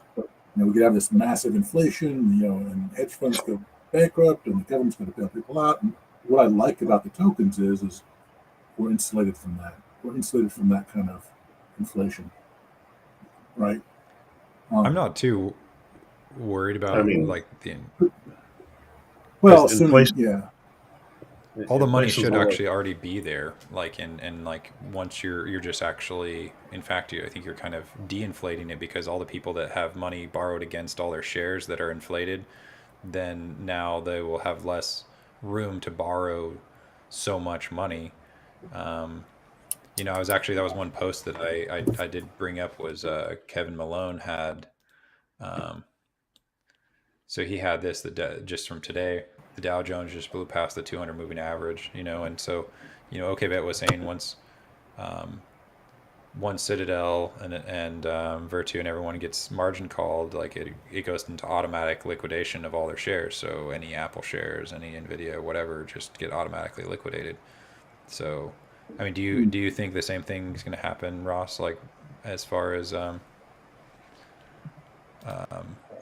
as that goes? I don't know. I mean, we're in this weird part of the market where a whole bunch of different rules apply, and unless we get out of it, it's going to be hard. And so, if you see this thing squeeze up and get past $1, and we get out of expert markets, and it starts going back into OTC before it goes to some other asset, that I'll just say the best possible scenario that could possibly happen is for debtor in possession to say, hey, we have decided to merge the successor entity with a functionally similar business and issue new shares to shareholders at this ratio. and we're issuing the shares as a crypto wallet that we've now granted through AST as part of their Estrella platform, that everybody who has an account at Estrella or AST for the registration will get an email notification going, here's your new wallet, click in to access it here, and here's how it ties into IMX as a market to buy and sell the trade. Right. In that case, there is no exit. That is the ultimate short trap, and we're done. Any other thing besides that starts getting into, well, we're kind of real shares backed by so that's kind of where I think um, that's the best possible scenario. I think there's other scenarios we get paid out really well. Now, the one thing people are talking about with inflation, I just don't cheerlead for inflation, because inflation's like coal dust. Once it's on something, it's on everything, and it just goes everywhere. So I think that's important to realize that while we will have an asset that will be relatively inflation proof, you're going to eventually want to spend money buying stuff. And I don't know anybody's going to take Teddy shares for steaks. So maybe we'll see. But I think you got to be careful about what happens to the rest of society and how quickly we can stop hyperinflation. Right. That's the That just What that's what more than scares me. inflation? I'm kind of less worried about inflation than as far as just like someone like Citadel getting margin called and it pulling down the entire market. I mean, I thought I was actually sharing my screen. This was what Kevin Malone posted today was the Dow going down. So Yeah, look, the hedgies and all the market makers behind them, they can die in a fire as far as I'm concerned. It's the guys who have, you know, that have options in the agricultural market or in the metals market that are using it to backstop price swings. They're going to mhm. find a lot of the assets they've had to offset price swings all of a sudden are causing their own price swings in supply chains. And so Mm. you end up with it really creating a job destruction event for a lot of average people instead of it being just sweeping out the gutters of Wall Street. So I would love if we could isolate this just to blowing up certain buildings in Chicago and New York, like the end of the Fight Club scene. Yeah, But I don't think it's going to be that way, right? I think it's going to actually hurt a lot of people. So I think a lot about, like, what do you do post exit yeah. to help, like, to really invest there. No, I totally agree. I mean, I mean, that's why I think more than anything, we all have to come together and like talk about and figure it out because we are gonna have to. I mean, I think that like the idea of changing anything in the economy is like changing tires on a moving car, and the car is gonna kind of blow up, and hopefully we'll have just a new car to place on there, but it's still gonna be subject to some of the same kind of problems. And The normal rich guy equity, go get a bunch of blue chip stocks that spit out dividends and take a bond ladder and a bunch of those things so you could generate cash. That's not going to apply because bond market's going to be fucked. A lot of mhm. these blue chip companies are going to be into a dividend questionable area for a while as they try to figure out supply chains and costs and all that other stuff. So I think, investing in actual businesses that hire people and definancialization of the economy, like moving away from my money into a laundromat, back a small business getting started that's actually going to hire jobs, or restaurants or things like that that actually hire people. So I don't know. I think we're going to have to return to capitalism and turn away from financialization. So it's not, I'm going to go get a portfolio of options. It's, I'm going to actually figure out who are the people that want to start restaurants in my town and how do I have them get started, or Yeah, whatever. I've got some ideas on things I want to go do, but I think everybody got to think about like, it's not enough to say I've got money now. It's another thing to say Testify. you got to figure out how you put in the work to help people. And I believe in successful capitalism and entrepreneurial capitalism of investing as an owner to create jobs. So I want people to think hard, because there's going to be a lot of bad investments that come right after this, like really bad investments. yeah.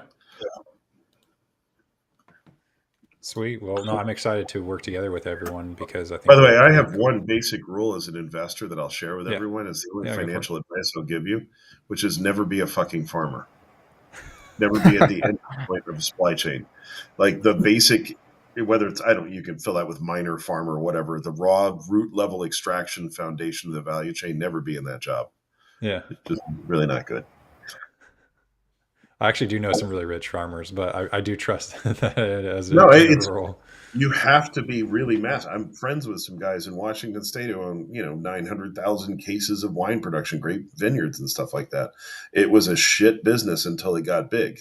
once it got big, it was a good business. But it's a little bit of the fooled by randomness thing. You can sit in a bar in Quincy, Washington, and talk to 15 failed farmers before you find a successful one. Dude, he said he's a farmer. Yeah, bring him on. Like he talked about the hard part. Like you can go into like I do organic, curated. I think he has specialty. the farming land for a tax credit or something. Aren't he? Aren't like isn't Yeah. he? We. Yeah. We. What kind of farm you got, Tyler? It's been in the family for a very long time, mate. It's like What do you grow? what do we grow? Oh, I thought it was a weed. We grow joke. diamonds out of shit, mate. Is that what we do? We grow diamonds out of shit. Mushrooms? Well, not those kinds, but there are mushrooms, and we do eat them. But they're not spaced out mushrooms. Although, no. I'd love to find some. I'd love to find some. No. Anyway, yeah, farming, mate. Farming is gone to the dogs. Very much so. It's shit. Life starts with the farmers. Come on. We need to sort the farming industry out. There's a plan, and I can see it. The farming industry is going to be saved from those people that make the mother cry, mate. Fuck them. Seriously, fuck them. We're taking back the land. We're taking back the soil. Yeah, the soil is going to be protected. Remember that. Because the soil is very important in this world. We're taking it back. And anyone that says, oh God, oh this or that, please just refrain from outletting and projecting your ego into a scenario where you look like a fool. For your sake. That's all I'll say. Well said. We are taking this world back, my friends. And we are doing it with God's help. And with Jesus Christ's help. And with many other fabulous and beautiful divine and not so divine beings' help. Because they understand what love is. And something in this life really tried to do some nasty shit. So, Well, I'm glad you're still here. I'm good. Let's all dance. You're not growing those kind of mushrooms. Heaven awaits, my friends. Heck yeah. And it is coming. I don't know when and I don't know where. Only God knows that. Heck But yeah. time moves forwards, and so do we. So, let's have a game of cricket and fucking get on with it, boys. Come on. And ladies. Heck yeah. Because it's a wonderful life and we need to start treating the world, like a home. Because it is Heck our yeah. home. Yeah. And quite frankly, if you disrespect my home, I'll chuck you in the fire. You've had your warnings. You've had your warnings. I'm not Jesus Christ, but I will do his work with him. Okay?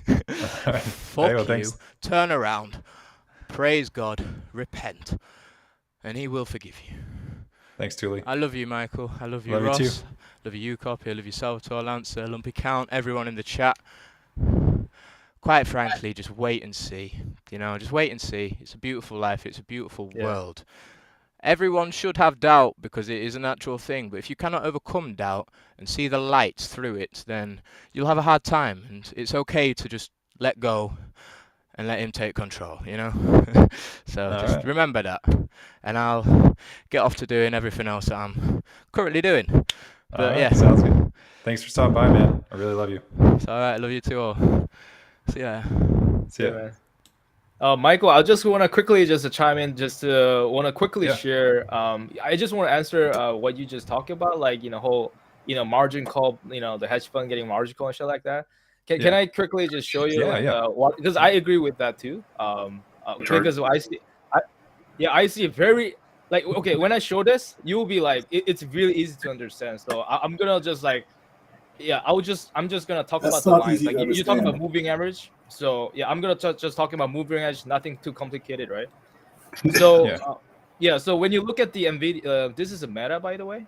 So when you look at the meta, historically, when you look at it, let's look at 2020 April. They create a gap and they just move up, right? All 2021 whole shit like fucking bull market, whatever. And they tank it down when this so this yellow line is a 200 moving average. When this blue line, this is a 180 moving average. When this line is above 200 moving average, this touches the candle, and what happened is you just like smash to the ground and fill all the gap that created before, right? Look at this right now. This is so now this pink line 360 come up, which means that it's going up to upward. However, now when you look at this, the blue line is above the 200 moving average, the yellow one. So what happened is this is what happened. This is what happened here. This is what I think I'm expect to happen. And look at this, all the gap here from 220, 158, all the way down to $200, possibly even $90. So, but historically, okay, when I look at Meta, I feel like this, like Citadel has a lot of positions. I heard in Meta, I think, like a lot of like BlackRock's, whatever, whole like big banks, they own this, But the thing is, when I look at the chart, chart looks like they're just it's just like so manipulated. Like I don't know. It's just like it feels like a lot of pump and dumps going, right? Look at this, even like before COVID, it moved up, they create a gap, and they fill the gap after COVID, right? I mean, And it then makes sense because they were pumping Facebook, and so I didn't right know that with Citadel was behind AI, it. Yeah, metaverse. it seemed kind of propped up, and the price actions definitely seemed right. So really weird. I do feel the same way that using Meta as a some sort of like I don't know like liquidity pump, whatever. So Yeah. they just create like this whole AI. Hey, Meta is doing metaverse. Let's invest into this stock, and then they just hype up this whole thing. And then boom, when this blue line touches, boom, everything just shoot down, right? So now I look at this now. This is, by the way, this purple chart is the COVID chart. So when this thing start to like tank, it tanks so fast. So I do expect that in October is gonna be the market crash time. And then let's move on to just Nvidia. Just one more chart. Same Yeah, no, thing. you're good. Yeah. Just I same like thing. it. Yeah. The same thing, 200 moving averages, yellow one. The blue every time this blue line above the 200 moving average, this thing happens, right? As I just put an arrow here. Right. This is 2021. Also this is 2020. So every time this thing happened, this thing just fell, right? Like this is also blue line touches here, boom, happened. So right now, when I look at Nvidia, where it's standing at, right? So before this is ridiculous to me. Like it just they just pump like, oh, Nvidia, they're gonna do like AI stuff, whatever related to AI, whatever. They're creating chips for fucking like Tesla, whatever. I don't know, like whole EV shit. It's like pumping, and now I see this. You see same thing. Blue line is above the yellow line, and what's gonna happen is they have a huge gap here between 260 to 300, 300 to 360. So there's a huge fucking gap here that might be filled possibly, and then there's all the gap all the way down to 213. So I'm expecting like this type of move, when this blue line So above the yellow line. Yeah, this shit what are all the happened. ones, the big stocks? I mean, I guess you could look this up, but does anyone know off the top of their head like which ones Citadel and Goldman Sachs have big positions in? The entire market is Apple. I mean, that's kind of Yeah. that's the answer for everybody. Look, on the NVIDIA thing, I just want to give a technical view here for a second. NVIDIA has such an unbelievable moat on AI right now. Like, and if you understand what CUDA architecture is and how it allows them to span chip geometries and be able to move parallel processing as they advance the underlying chip geometry model, they're able to keep their entire software base moving forward. It gives them such an incredible advantage. And right now, the H100 might as well be fucking unobtainium. I mean, it's a $44,000 device that you need thousands of them in order to do large language models, and you can't get them. So, anybody who's in there going, well, they make chips and stuff like that, like, oof, man, these people are making something that they're leaving the rest of their competitors for a while. And I don't mean to sound like an NVIDIA fanboy, because I think what AMD is doing with their approach to where they're going is really good and very competitive. And I would never bet against Lisa Su or Pat Gelsinger, especially Pat. The guy's a scary, smart human being and a wonderful CEO. They all are going to create competitive things, but God, CUDA is such an architectural advantage for them. It's going to be 5 years before anybody really has anything that takes significant share from NVIDIA. So this is like an iPhone 8, the iPhone introduction moment in 2008, where people are like, oh yeah, they came out with a phone. And people are like, well, technical analysis. Well, let's be clear. They came out with a whole new platform that's going to change the world. NVIDIA's Yeah. in that case right now. And Yeah, so yeah, yeah. I But mean, yeah, you have like, to be really a lot of careful. institutions love this company. Yeah. and I think that that's kind of the discussion though to have though is that, so let's say that just because Goldman Sachs and Citadel have so many of both, all these different, Facebook and Nvidia and whatnot, that they're all gonna at least be oversold, like when they all come on the market all at once. And so, which one's going to be worth like picking up maybe, right? Like, because they're probably all going to hit hard, don't you think? Or Sure. I will give you some unsolicited financial advice that is blindly obvious to anyone who's taking a look at it. Whatever you do, stay the fuck out of ETFs. They're yeah, all going to no, I be agree. they're going to be hot garbage. Yeah, yeah, But find good companies that are undervalued, they get beat up, that are going to return to dividend production as soon as they can. And it's the growth at a reasonable price, dogs of the Dow strategy. Just load up on that.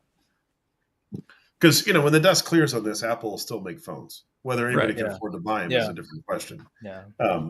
People will still be watching videos on Netflix. People will still be going to Disney parks. Yeah. The price might be going down. It Yeah, might be yeah. Like, I mean, suppressed yeah. for a while, but Yeah, price will go down like shortly, but of course, like all those companies will gain back their money, right? So yeah, just wanted to answer your question, just in the short term, that whole like margin call, shit like that. I do expect similar thing happen in October. So yeah, let's see how that plays out. Yeah. No, someone's asking why go ahead. ETFs are bad. I'll tell you my opinions. But the way creation units are created with a basket of goods, when you start having people pulling out of SPY thinking, and by the way, the most dangerous thing in the world is not, I'm going to go in there and do sell SPY at such and such. It's the person who honestly thinks, I'm just going to go rebalance my ETF that I've got in my IRA or in my 401k. And I go through my net benefits site and I just say, hey, let's just take this from SPY to cash. And a whole bunch of people do that with $15,000 here and $100,000 here. And next thing you know, there's a massive redemption going on, and now you have to actually locate the shares that made the creation units to be able to put them back. That's going to create chaos. While people are also trying to sell those shares at scale. So I don't know. Yeah, I've kind of, and that's one thing. I mean, for me, I mean, I guess someone just said there's another docket. Like, I mean, since the deal is done, I mean, it kind of is like, well, what else is going on as far as like, I've been telling friends, like, I don't know, like, should you get out of your ETF position before this goes down? Like, is that, would you recommend, like, if someone, I'm not saying you're going to give financial advice, but like, No, would it be smart, like, if it was you, would you move your money out of an ETF into like a cash position until this settles out? So I'm a little bit unusual because the income level and stuff where I've been successful for some time. I've generally, and I'll tell you my trend, and this is only for me and not advice for anybody. So the normal things divide. I'm not your financial advisor, but I've tried to move money farther away from financialization assets and more towards real assets. So that doesn't mean go buy gold. That means Right. I put money into like a winery, and I put money in, it's done well, and I've put money into um, actual entities that own companies and stuff like Disney. And I think Disney is below 80, it drops below 80. I think Disney is a good buy. There's things like that where I think, you're buying a real business with real employees that has an earnings report as opposed to a derivative on an underlying equity, or worse, a basket of derivatives.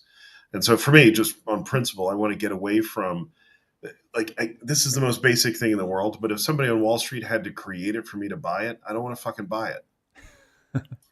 Right? Yeah. They didn't have to, like, Apple exists without Wall Street. Microsoft exists without Wall Street. Oracle exists without Wall Street. Derivatives don't. So why would I? They're the cheaters. They're the guys who own the casino. I have a quick question for Ross. So have you ever thought about like investing into like small businesses, because they often also make some? I do all the time. Yeah. I've got a sub company called Joyful Brands. We invest in people and companies that create joy. Got a winery, a restaurant, two champagne bars, a French bakery, a Okay. softball Yeah. pants company, a cannabis soda company in California, a bunch of those things. Oh, okay, nice. Right? But that's all about create jobs. Create jobs Yeah. because you find somebody who every day wakes up and goes, fuck, I can't do anything but make wine, and I'm going to be the best winemaker on the planet. All right. Make that guy successful, get everything out of his way to keep him from being successful, and you both succeed. So I actually Anyway. that reminds me, I met a guy in the Caribbean that, he's makes clothes, and he made me a suit, from Yeah. scratch. And I'm like, man, when I'm rich, I'm going to have a custom clothing thing and bring him out here and, his whole family and stuff. Yeah. Well, get a guy in Hong Kong. Hey, I'll tell you, because there's like, I don't know what coast you're on, but like San Francisco, LA, Seattle, stuff like that. Yeah, There that's are my guys coast. who, yeah, so they fly in from Hong Kong and they do a day where they just measure everybody, get your current measurements, take you back in the book, and they just email you, here's new fabric, here's new shirts, here's new suits. You just say, I want that one done. Yeah, that's legit. By the way, it's not expensive. That's the crazy part is everyone's like, you're getting custom made suits. Yeah, it's less than you would spend at Men's Warehouse if you're buying something reasonable there. Yeah. A couple thousand, probably. Yeah, Oh, it cost me less than, like like 150 15. bucks. A little more than that. A little more than 150. Well, no, I mean but the guy in the Caribbean, he was oh just yeah, like, yeah. yeah, like, Oh shit. But like there's a lot of elite tailors and a couple other guys like Sam's and other folks in Hong Kong that if you get a relationship with them, they're great. Their shirts are fantastic. The only problem is you got to maintain your weight. You got to see them again. So yeah. I have a question for Ross. yeah. I was curious, within a share cancellation before it gets reissued into a different ticker, what happens to the bondholders?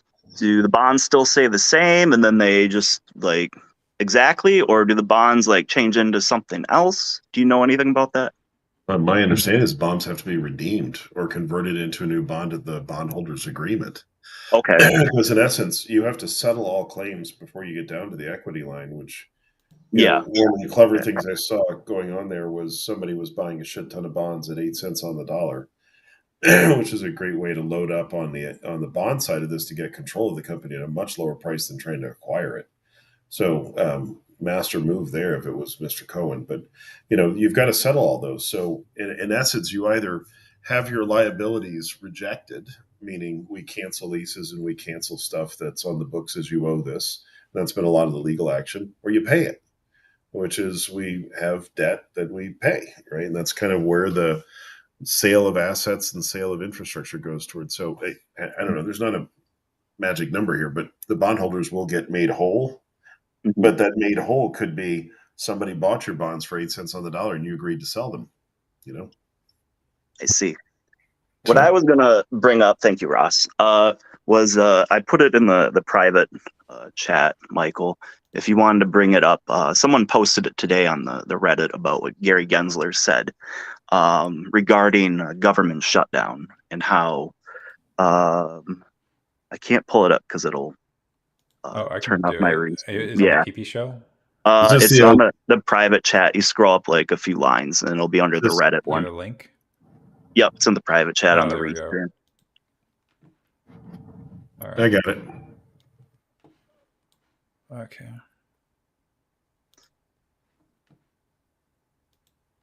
Oh, not that one yet. No, not that one.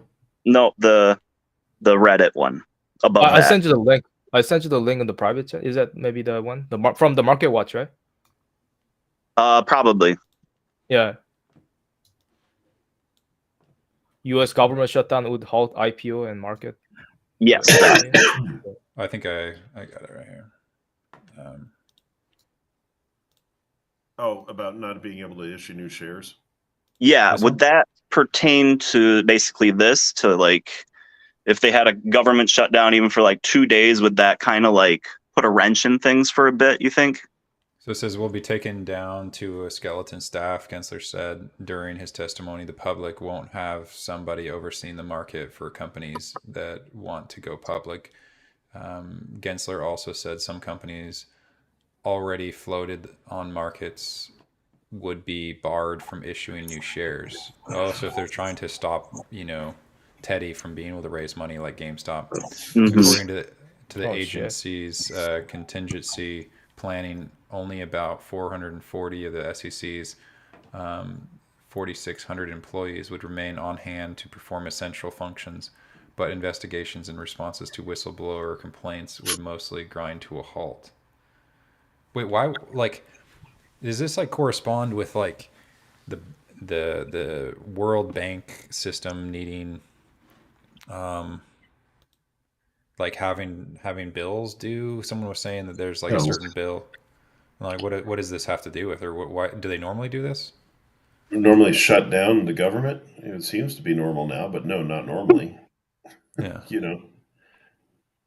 Well, So what? and that connects into the like I have the belief that these people, these elites and people in power, they communicate through like Twitter and stuff, through numbers and metaphors and all that crazy shit. But if you go to that other link that I sent you about the Twitter post that Gary Gensler had on August 28th, you opened it right before this.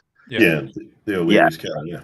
Yeah, if you want to just, I don't know how long it is. I can't read it through my In phone. 1871, if you want to read it, O'Leary's cow kicked over a lantern. Her barn was inflamed. The fire spread through Chicago, where Sears is located, or originated, and 2,100 acres burned. In following years, Chicago rebuilt itself with new rules and an upgraded fire department to limit the risk of flames raging across the city. It wasn't a simple accident of cow and a lantern. It was about building materials and incentives related to the infrastructure. It was about fire prevention and firefighting equipment. Finance, too, has seen fires starting in one barn that go on to engulf entire communities.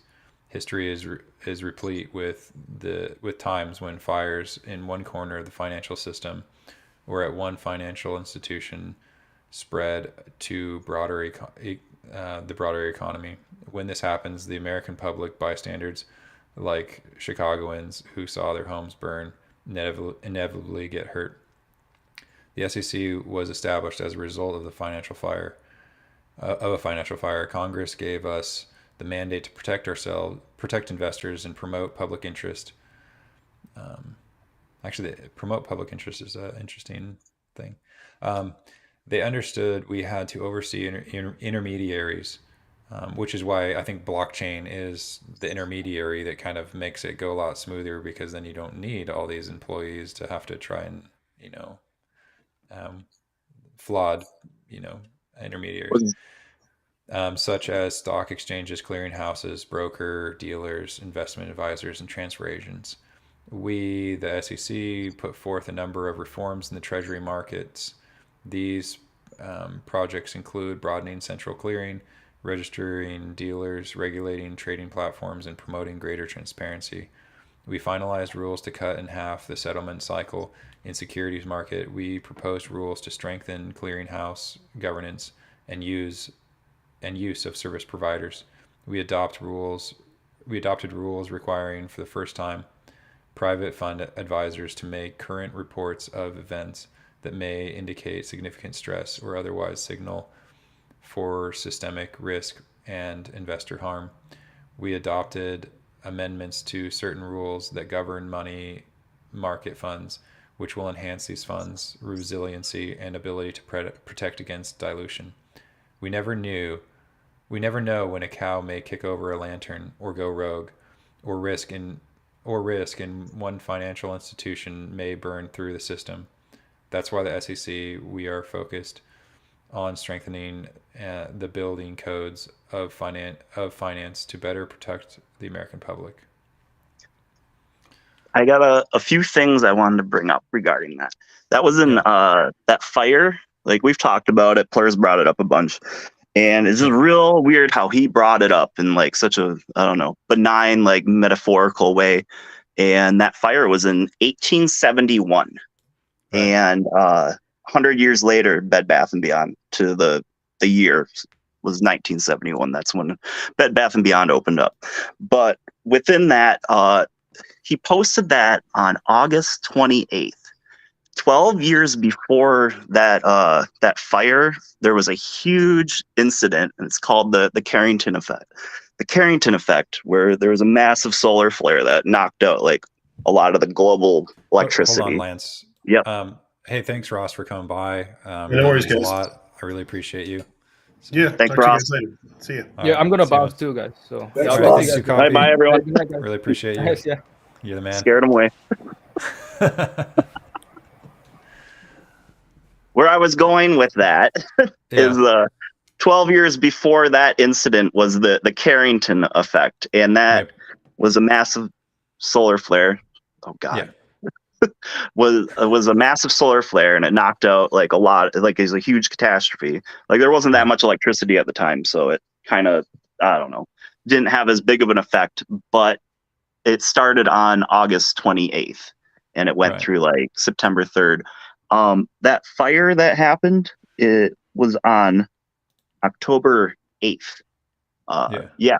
So there was another connection I had, but it was just real strange, like how he brought that specific story up, and revolving around. I don't know if you ever heard of the heat lamp theory that was in the Super Stonk forum, and like there was like because they hid it and deleted it, but yeah, it was a real prominent theory in Super Stonk for a while. And that kind of connects to the cow's lantern. Yeah, I lost my train of thought, but there was something in there. Theory, like in TLDR, if it just in general, what? It's really hard. I read through it once, but it was just like a connection that I saw. There was something I was trying to link all this together, but yeah, it was just real interesting, like how Gary's been saying these things, and yeah, I don't trust the snake, but yeah, it's. I mean, it'd be a hard position, and I think that's one thing I'd like to see change. Is I think there needs to be more decentralization in a lot of things, and one, it would be the SEC, where it's like if more things were transparent, then we could have more, I guess, whistleblowers, right? Just like combing through everything and just making sure it was okay. But with everyone in the dark, and then you guys have like a small set of people supposedly monitoring it, that means that there's more. It's like a smaller group to target for someone that's going to, kind of either bribe or, extort the system. So it's too much pressure on one person. I just don't think that's good. Yeah, it should be like randomized, like a lot of like politics. There should be like a big pool of people, and then you're like registered to a blockchain number, and then it just gets randomly drawn, and then that's how politics should be. Like you just a huge pool of people, like no one like has any power really, and then it just like kind of like anonymous vote or something. I don't know. Yeah, it's still deep into that, but yeah. I think that's all I really had. I was gonna construct that a little bit better, but I'm just on my phone right now. So how pumped are you about these dockets coming out and about post PPShow with Pulte? Let's see. I was really tired on the PPShow Pulte day, but no, it was pretty good overall. I think a lot of people were just more anticipating like a roundtable discussion, and like it's understandable. Like you did such a great job. We were going to do that. It just literally was some technical difficulties. Yeah, like people that have podcasts for years, like and go travel, like they have to spend like 2 days setting that shit up, unless they have it like it's like. I commend you for like trying. I hope you can like return your shit to Amazon, like if you can, that'd be great. But hopefully Moas and it won't matter, Yeah, and then you'll just have all the mic. Speaking of which, I catch up with some of the tips. So we had we had Maffles. Actually, I took some screenshot. We had Why So Serious wanted me to show this video. So actually, I'm just going to show. This is behind the scenes. Actually, I'll show that in a second. Any other thoughts, Lancer? I think that was about it. I don't know. Have a bunch of tin foil that I talked to Puss in Boots about over the past like 2 months regarding the date 10/4. But I'm more. I don't know. Do you know what was that thing about? DW liquidating foreign holders on what was it, the 12th or the 17th? I can't remember the date. What was the exact wording of that? Do you remember? I think it's supposed to be like October 16th was when they were supposedly. Are they like what is that? Do you know what that entails? It was just saying delinquency, and then are they going to delete the shares, or is that like but that's all the way in like October, so I don't think it's going to get even close to that. We'll definitely get more follow up. Okay, I'm just trying to. Well, I don't think that's going to happen. I just didn't know if it was like, I guess I don't. I'm just trying to pinpoint some dates. I'm hoping fucking next week, but we'll see. If it happens on the 4th, I got some crazy shit I can share later. But I just actually yeah. saw the Why So Serious video is playing on the side. I don't want to get struck down. It's that's pretty funny though. So I highly recommend at Why So Serious. It's SIRRIS. Yeah, go watch his pinned video. He did an AI thing about I don't even know who that is, Teton or whatever. Someone's was dissing on Bed Bath and Pulte. So Oh, really? yeah. So yeah, it is good. I just don't want mine to get like struck down. Anyway, sorry. I think go ahead. no, that's good. I think but there was something else I wanted to bring up, but no, I think that's it. If I think of anything else, I'll come back on if you're still on. I'll listen though.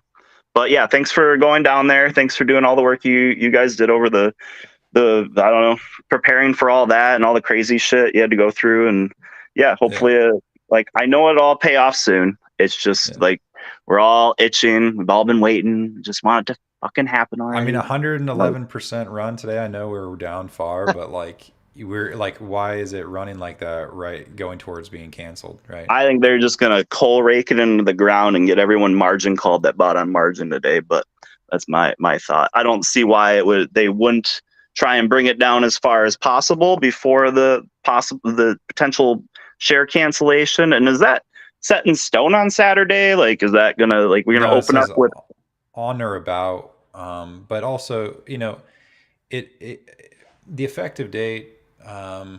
It's just, yeah. I mean, yeah. It just like confirms the plan, which releases the claims that the bondholders had on Bye Bye Baby and the lien. I mean, it's kind of officially lifted, but then it like they got permission to do it, but then it has to actually be, you know, has to happen, effectuated. So yeah, that happens, and then so at any point that it's on or about, so it could happen before. I mean, I think that I'm genuinely really excited for tomorrow. The earnings release come out because we could be back on the OTC. I have some friends like I don't have any more money to buy in more, but that was another thing I wanted to bring up. Shoot, yeah, you were like, did we have the same thing? Like, I don't know when it was, end of June or July, where we all like got the notification about earnings happening, and then just nothing happened. Yeah, multiple times in the past couple of weeks I've had it pop up in TD Ameritrade, because I think that it's more like a round or about date also. So I'm not getting my hopes up too much that there's going to be an earnings release tomorrow, right? But I'm not. That's just something I remember from like the summer. Like we kind of got hyped for that, and then like just nothing happened. But not to rain on anyone's parade or anything. Hopefully we wake up and there's something weird like that. But yeah, that's all right. No matter if it's nothing, it'll be a nothing burger, right? So that's awesome. Yeah. We'll always have so another it doesn't day matter what tomorrow brings. We're winning, right, Michael? Right, Lancer? Everybody? Yeah. Dude, we're winning. We are winning. Still holding. Still here. Yeah. Well, I'm gonna go mute and maybe I'll come back. But I'll see you guys later. Thanks for having me, Michael. See you, man. All right, bye guys. Bye, Dad Bods. Bye. Dad Bods. Who's that? Me, Murpher? Can't read. It's really small. Yeah, it is really small. Who's the other guy? What up? All right, M. All right, guys. Have a good one. I'll listen in. Thanks. Bye. Good. Look at me. I'm an NPC. Waving at the chat. We did it, Rad Dads. We made it. Yeah. Who's up next there, Michael? I think we might have Maranths. Hey, listen, you know what? I am so utterly disgusted and I'm pissed off at what I saw the other day on the stream. You understand me? This is absolutely. Did you see the 111%? How'd you feel about that, Marantz? This is disgusting. Let's go back to the stream, please. Okay. I actually donated $9.99 out of the goodness of my heart. Maybe you could buy 50 shares with it. I don't know. Maybe depending what the price is. Okay, you understand me? This is absolute bullshit. And the nerve of Bill Pulte to choose PP seeds over me is absolutely mind blowing. I'm the truth. I've always told the truth. Everything I say comes true. I'm always right. Everybody else is wrong, and it's always everybody else's fault. You understand You're me? going to be richer than Bill Pulte anyway, right? I'm gonna be So richer than Bill Pulte. No more there we mopping go. floors. No more Yeah. taking home chicken from the rotisserie leftovers. Okay, none of that crap. Morant, secretly, I'm an admirer of you. I listened to your whole interview that you had with Pulte. I thought it went very well. Listen, I am disgusted. I'm just disgusted that Bill Pulte put you guys on his plane and didn't even look my way. That's disgusting. Sorry, we Disgraceful. don't. Now let's go back to It's today. Okay, today's just a short squeeze. It's just another opportunity for you guys to recoup some of your losses before everything gets canceled. You understand me? Everything's going to shit by Friday, and I Oh God, I guarantee you. hope so. Listen, I I will hope put. so, man. Because last year when freaking Party City went to shit, God, it was a blessing to fucking paper hand. You know. I mean, this is my favorite thing to do All right, is hold to on, just guys. Now like it's the real. It's the fuck real it, guy here. It's the sell real it. guy all here. right. It's actually Kay. What's up, fellas? Hey, what's up, man? How I'm how are you good. feeling Hello. about I'm today? You feeling. pumped? What did you I'm think about actually. the Pulte thing and Oh, I loved it. all the It's dockets? just. I was just glad. I'm just glad to see you guys. Finally get some, big time recognition for your for all the stuff you've done the past couple months, and all the money that you guys got from the donations and stuff like that. It's a little bit of a payoff for all the months of work you guys have put in. I'm just Oh, happy to see thanks. all of you guys do great. Yeah. And I don't know if you ever followed. If any of you ever posted on bodybuilding.com, Mhm. there's this guy named Ziz who passed away in 2010, ZYZZ, if you ever looked at him. He's the Yeah. aesthetics king. And, he's got a quote that I always say. It's like, we're all going to make it. Yeah. And that's how I feel about this right now. You know what I'm saying? This 111 percent increase today, it's like, it made me realize, yeah, somebody knows something. And they know that we know Right. that they know. You understand? Yeah, and that's something I Yep. realize is they know we know that they know, and I hate man, fucking leaving. But not Morant. yeah. I think they're starting to be like I really kind of want to be in their heads. I'd actually like to talk to some of them and just know like Honestly, like if you look at Twitter right now, they're dead silence. I've been looking at the BBYQ, the hashtag with the dollar signs, yeah, and it's just been like a lot of you copy stuff and people commenting on you copy, and yeah, it's not really like not many people, not the John Diamonds of the world saying anything. Morantz hasn't said anything. He blocked me, yeah. so like he's blocked a lot of people ever since a couple nights ago. But I mean, it's got me feeling more optimistic towards the end of the week because it's like now we see something a little bit more tangible. You Yeah. know what I'm Yeah. saying? When you see on the docket the name change, all these other like, hey, Yeah. something's going down here, and it's going And down in the next couple of days, and I'm pissed off at myself because I didn't get a chance to double up. well, I mean, I think that there is a chance. So, I mean, for me, it's not like a matter of like setting expectations, but it's like kind of looking at possible roads. If where there's a possible division of the road to know like to just be ready for if there's an option. Right. Like for example, it's possible we go back to the OTC even as soon as tomorrow or the next day, right? That would And be great. so if we just knowing that, it's like, okay, well, we might want to have money ready to go or Mhm. whatnot. I mean, like, so I've I got mean, a just few just things like positions that. I'm Yeah, ready to close. Well, yeah, think about that. Like now, I've got 30,000, I think 31,000 involved. yeah, Which is a decent amount.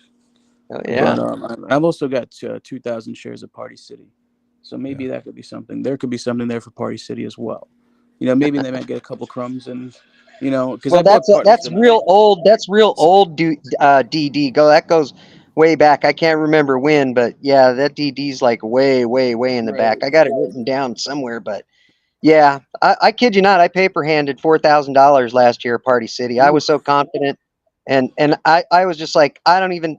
This is stupid. Whatever they're doing is stupid. And I just said hell, and I just took my loss. You know, Right. Yeah. I recovered by the end of the year, Mhm. fortunately, you know, and still came out ahead on my cost Yeah. basis, you know. But Right. My well, I don't make too much money. I'm not like, right, me neither. I have a regular job, and I tutor people as on the side as well, just to make ends meet, or for some Right, for play money or whatever. So my whatever I get from tutoring, it goes straight into stocks. And I That's think cool. what was it? I've got about 15K in the play.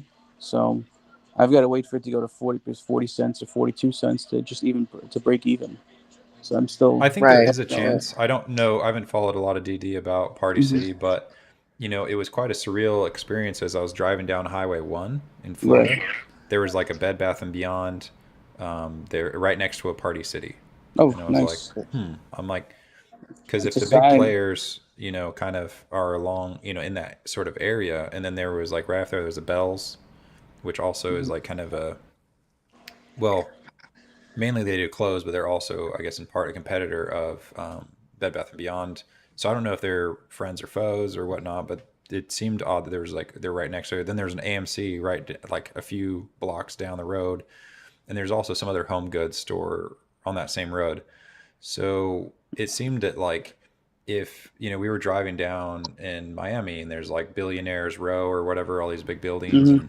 and we went and you went into Carl Icon's office, just like the bottom part. We didn't see him or anything, but Right. um, so all those big He players are was on his down boat. there. That's why. Oh, probably. And I don't know if you so watch the documentary. Did you see him? He takes his boat to work every day in oh Florida. really? I mean, I Yeah, think he, this big yeah, it ass makes yacht. sense where he lives and where his Right. company is, but um, yeah, I mean, it was just that it's I don't know. I think the relationship between all the different companies, it's like no wonder that on that one street there's all these companies that are national companies, Hmm. and so it'll be interesting how it all shakes out. I think that it's possible. I heard that Party City was actually going to a model where they're just gonna have smaller party cities inside of grocery stores. So Hey, They dominate the helium marketplace. They really do. They're yeah, yeah. they're in charge of that. Like I don't know what their percentage, but their consumption is like greater than anybody else in the country. They're not wow, going nowhere. Now, But okay, that's why I felt stupid when I paper handed. Was like, God damn it, I should have averaged down. But well, boy, like, I was at 24 cents a share when I had averaged down. mhm. To 4,000 shares or something. But I put in yeah, $200 and I got 2,000 when it was like 10 cents. I was like, yeah, maybe it'll go up to $1 if I'm lucky. yeah, So I was thinking like coming out of COVID and everything, man, this thing's going to hit the $6 mark like it has in the past. And, right. I'll make 12 grand. I was like, that'd be great for me. Like to Mhm. have that be like some momentum, you know, coming, coming into the marketplace because my evolving into the marketplace was almost over a 3-year period of time, Mhm. where COVID was taking place, and I've always been fascinated about it anyways, into it and forever and a day, and everything else in the world that goes on too, by the way. And yeah, so in that first year, just watching news and looking at everything that my mind looks at, that Rad Dad's mind looks at, I started to see this bigger picture. And there's only one person in the chat that has brought this up, and she brought it up yesterday in the Twitter feed or in X, and it blew my mind away, and I got so excited because this goes all the way back to the way my brain was thinking 14 months ago when I bought Bed Bath and Beyond stock before it had its little run, and I made 270 something dollars off of it. It was at 700, but I turned around thinking it was going to run a little bit farther and it dropped. And I've been in it ever since, and just I bought up. I'm at like you said, close to. I'm at 47 cents, so it's a ways to go from where we're at for sure. But AAA Jade yesterday was talking about stuff on a whole nother level. I don't know if anybody was listening to her yesterday I in the heard part of it. XB. Yeah, just I've seen you in there. I was in there earlier today too. I've been all over, but yeah, Dad was in the Navy, so my brain thinks in a war level of things, and that's what we're in a lot of ways. And that's why I came into the market, was because I didn't want to miss out on the war. I felt like I could see it. And it took me the second year basically to work up the confidence. I had my life coach, Linda, and I was talking to her, telling her I want to do this in my life. This is something I want to do. I'm in a position to do this. I want to do this. Mhm. And last August, I made the decision to do it, and I came in, because I could see with this stock when I bought it, all the money, like the Knowles basically, and there's even more secret squirrel shit like the dark pools, right, that go on in the background that we don't know of and are aware of, that happen in the world. But I feel like they happen, so I'm going to believe in them. And Yeah. look at what they've done to the stock, and but the value is still there, and it's so. And that's where I think, like, when Thule says stuff like, when we think of this play, and I'm thinking based off of what I heard yesterday and what I've heard today, people are putting out 3 times whatever you think it might go to, because of all the secret squirrel money that's in the back that comes into this. Do they hide it behind shutting the government down? What's really truly going on? We're only going to see what they want us to see, period. And I'm excited. I know that, like, God bless Thule, man. I love that guy. Like,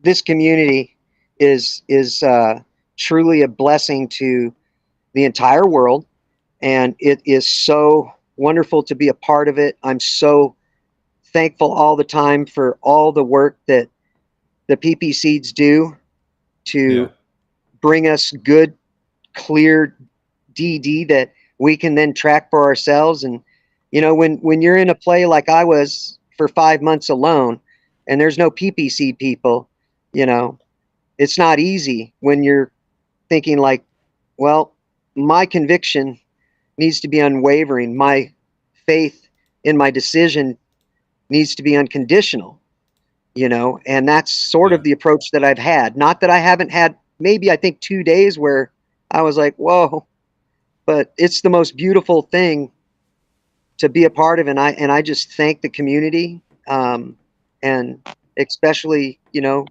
people that come on and just put everything out there that they know. I would love for AJ, Triple AJ, to come in here and talk to this part of the chat in what she was talking about yesterday on X, because I think that that's where, when we talk of the basket and who's involved in the back, and it's huge. And it's real economic warfare that we're facing with the rest of the world in the next few months, when the rest of the world and everybody decides that this is the way things are going to be.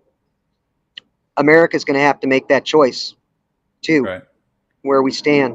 So I think it's been coming for a long time, though. like me, 3 years, Michael. Like, my brain's Right. like been like, this is coming. I know this is Yeah. coming. Yeah.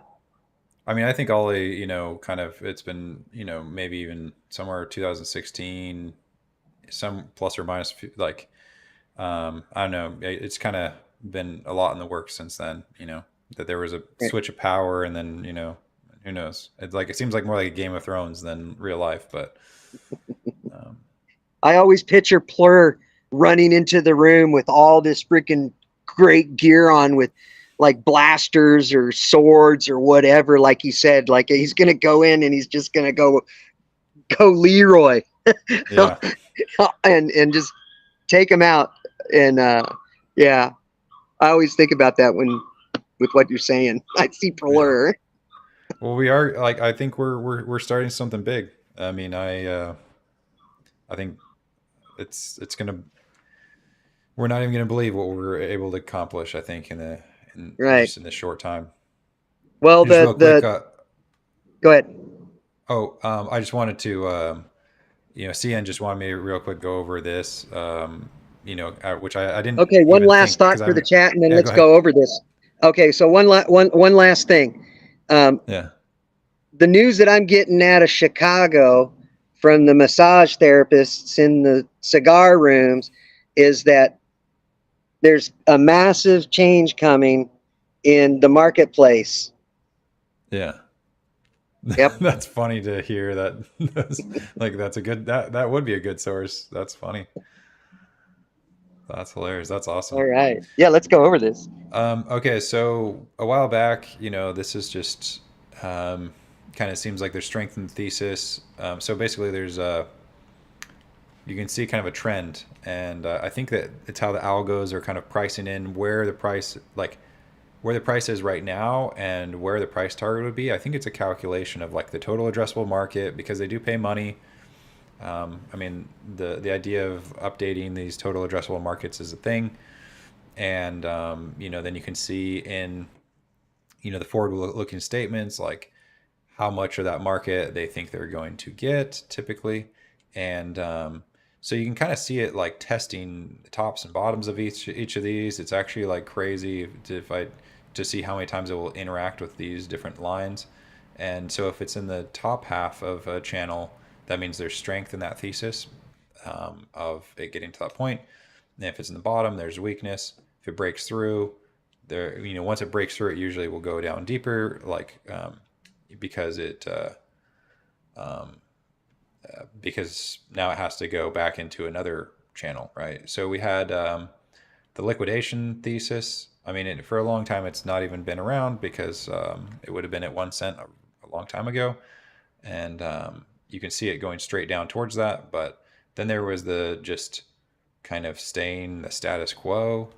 And it had been kind of, I mean, we'd been going up in this beyond thesis.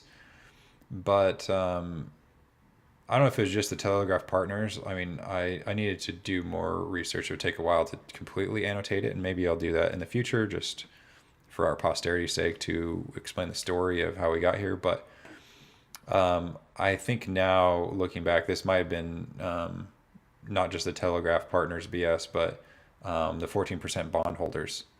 And so that took us kind of almost out of, it tested the bullish, the beyond thesis, and as it sort of came up, it got stuck in this just recovery thesis, I guess you could say, and then stayed there. And so I don't know what happened here because the rest of the market also went down, and ever since the Harman sale. So I don't know whether that's like some sort of artifact because at the beginning it was the inverse because it's a high risk asset, but then it started following the rest of the market, which was interesting. It was also taking a bigger hit. So I don't know if that was part of it, but then you saw like this decision point right here on the 12th, which it happened, but I mean, it could have been that they just shorted it down because I don't know anyone at this point that was holding that was like, oh yeah, I'm just going to sell. So, whoops. Switch to, I haven't actually even pulled up the chart in a little bit, just because you got some crocodile DD there. Yeah. Some And that is crocodile something, I DD. highly suggest doing some good memes. So here's the update, right? Is let's see, maybe just pull this one out further.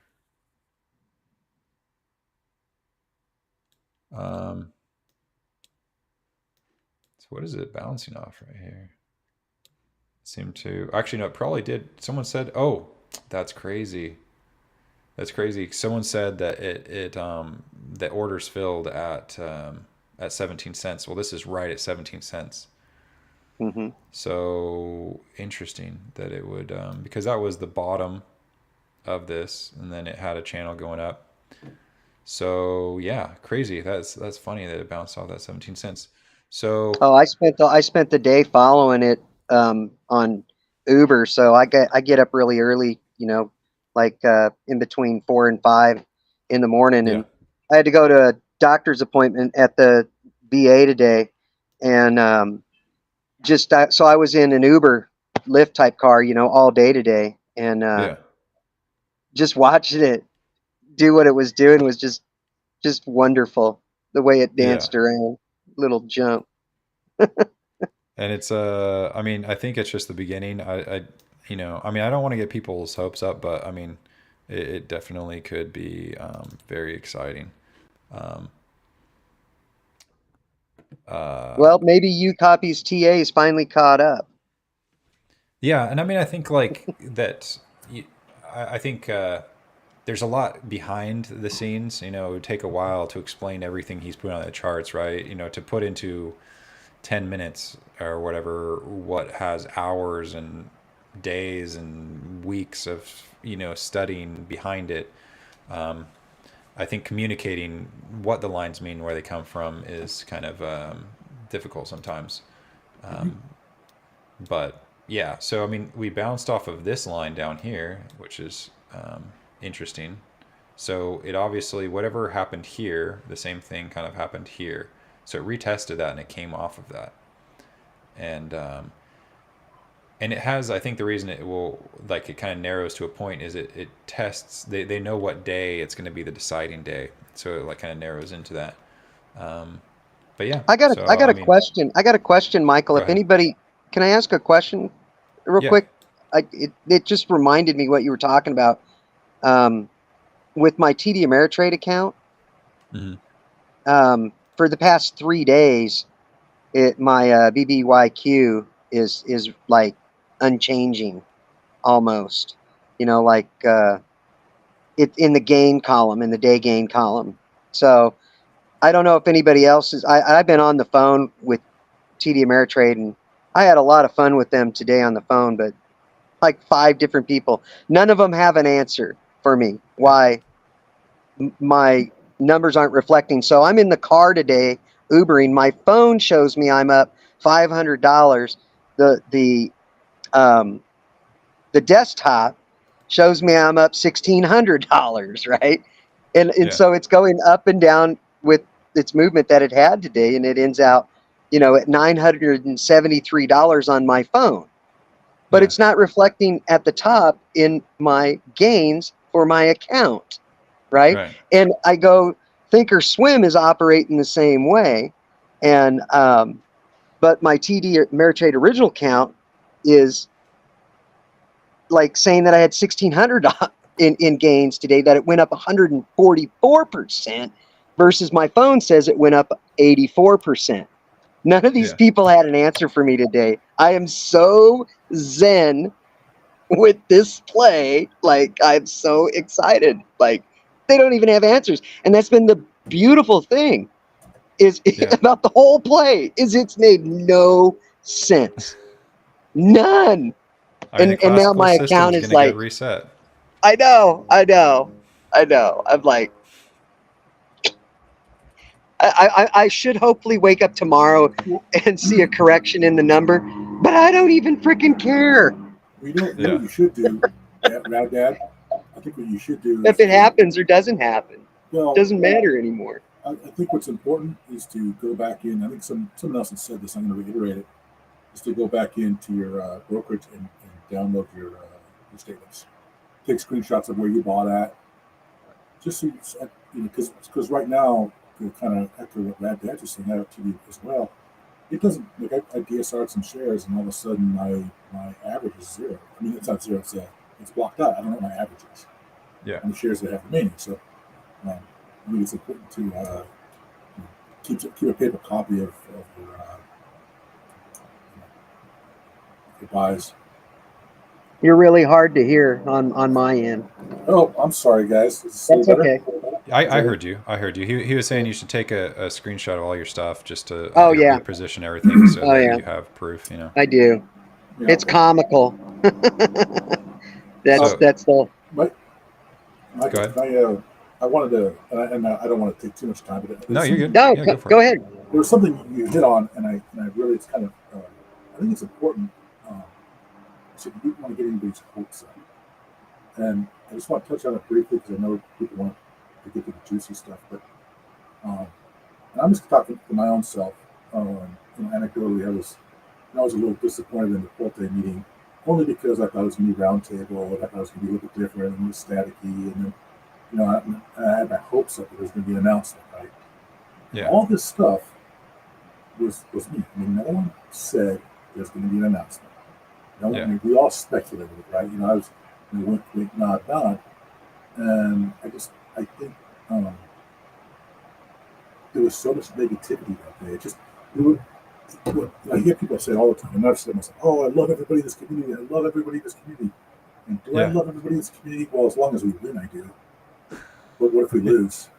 Yeah. Am I gonna be on the PPShow and on the Michael show when I've lost? My whole account just got wiped out, or whatever I put in this is wiped out. Am I gonna be? I love you guys. Am I? That's a self-reflective question, and I hope I am. But I think people need to think about that and need to. I 100% believe we're going to move. I'm excited about it. I'm fired up about it. But at the same time, these are my expectations. So I had an interesting experience. I one time I was in med school doing a clinical rotation, actually here in Miami, which is why I was like kind of not like hesitant to come here, but like I've had some bad experiences in Miami. So I was leaving an Airbnb, and there was like some. Hold on one sec. Oh yeah. And there was I'm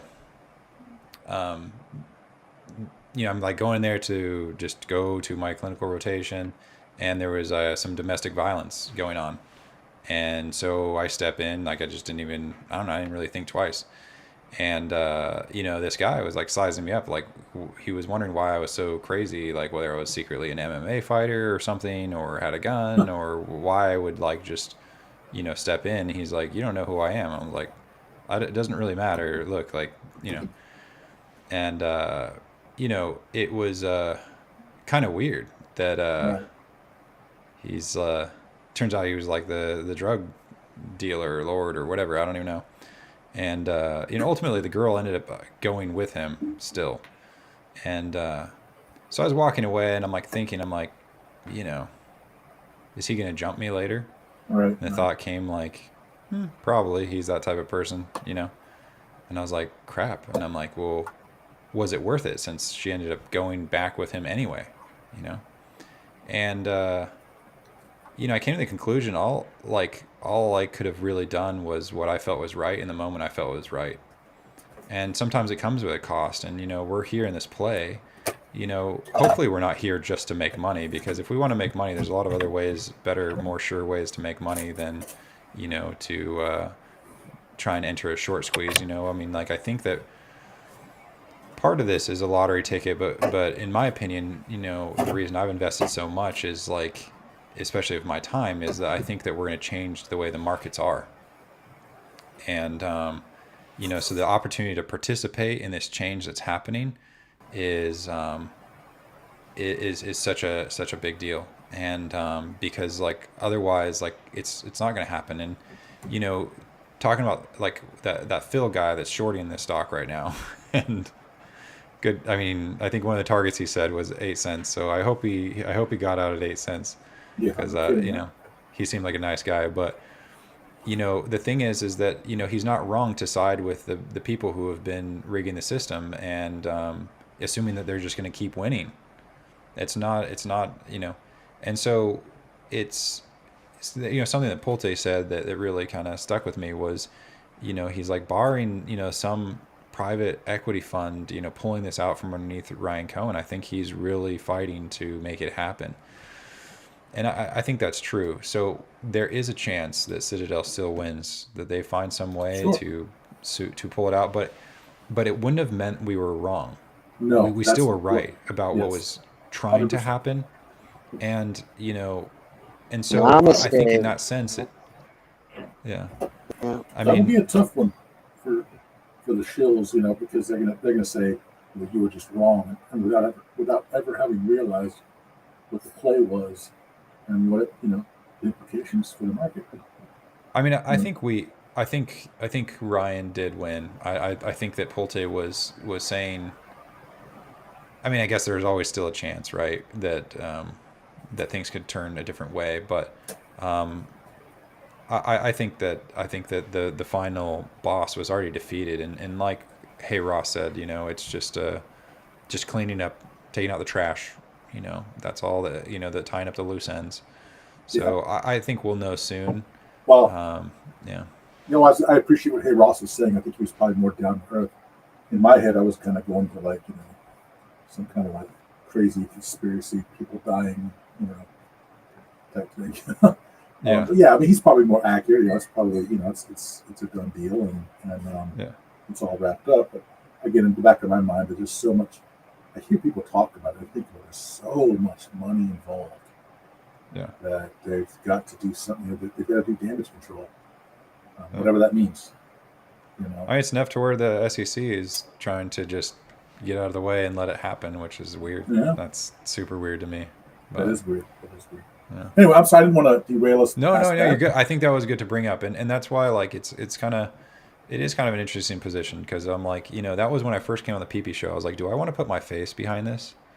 Do I feel that confident that for the rest of history, either I'm going to be the biggest idiot, whatever, or a genius? Like, am I that confident? And so I had to make that choice when I first came on the PP show. And I don't regret it. I like I told Hey Ross, like he actually came on at a perfect time when I was like, oh wow.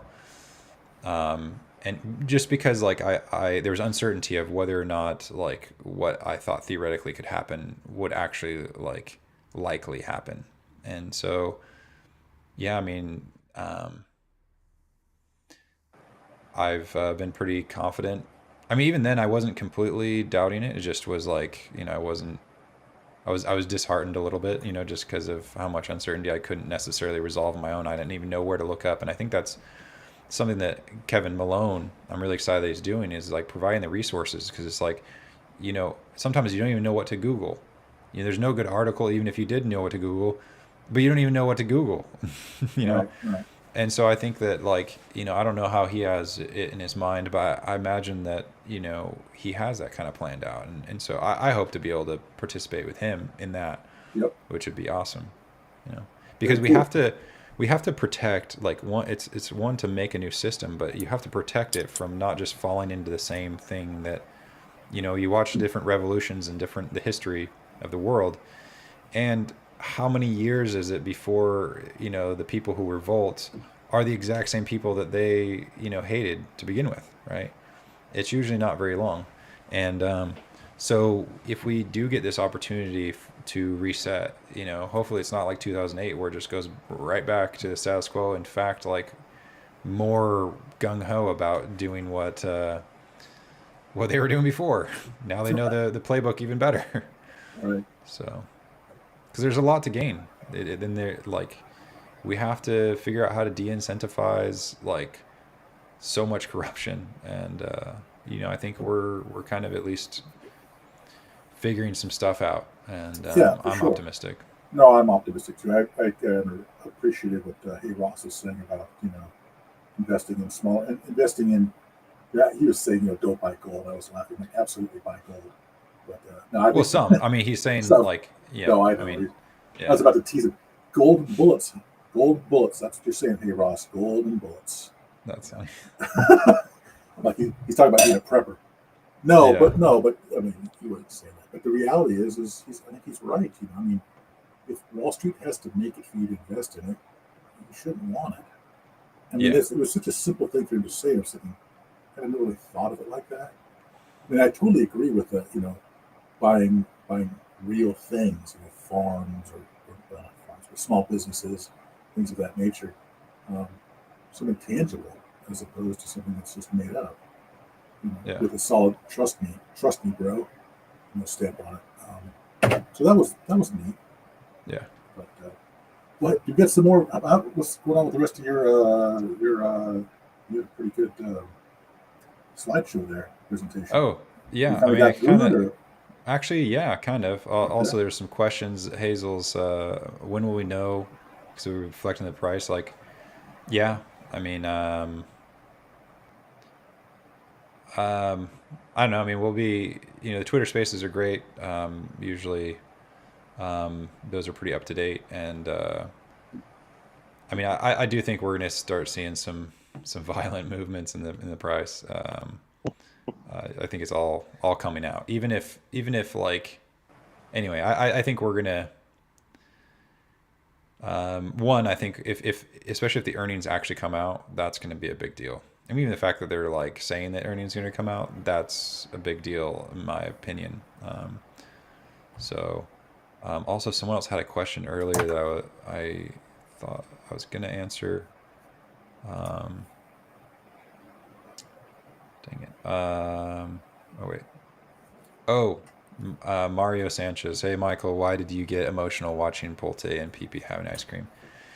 I've been an optimist my whole life, like a radical optimist, and a dreamer, and just kind of there's this disenchantment that sort of happens when you get let down a lot, and to see that someone's willing to push you in front of a bus for $1, and it just really kind of gets you down.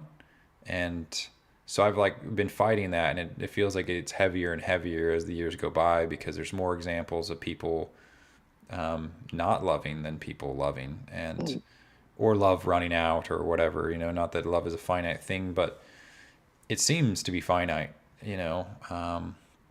I mean, we grow up, people, I don't have any patience anymore, or like, and that burden, I feel like I've kind of pushed past it, pretty well, but it's like gotten harder. And, I was like, the last few years, 2 years or so, I've been really thinking about like the financial markets, and like, how can we have a better, like, is it possible to have a better financial market, and like a more fair and transparent market?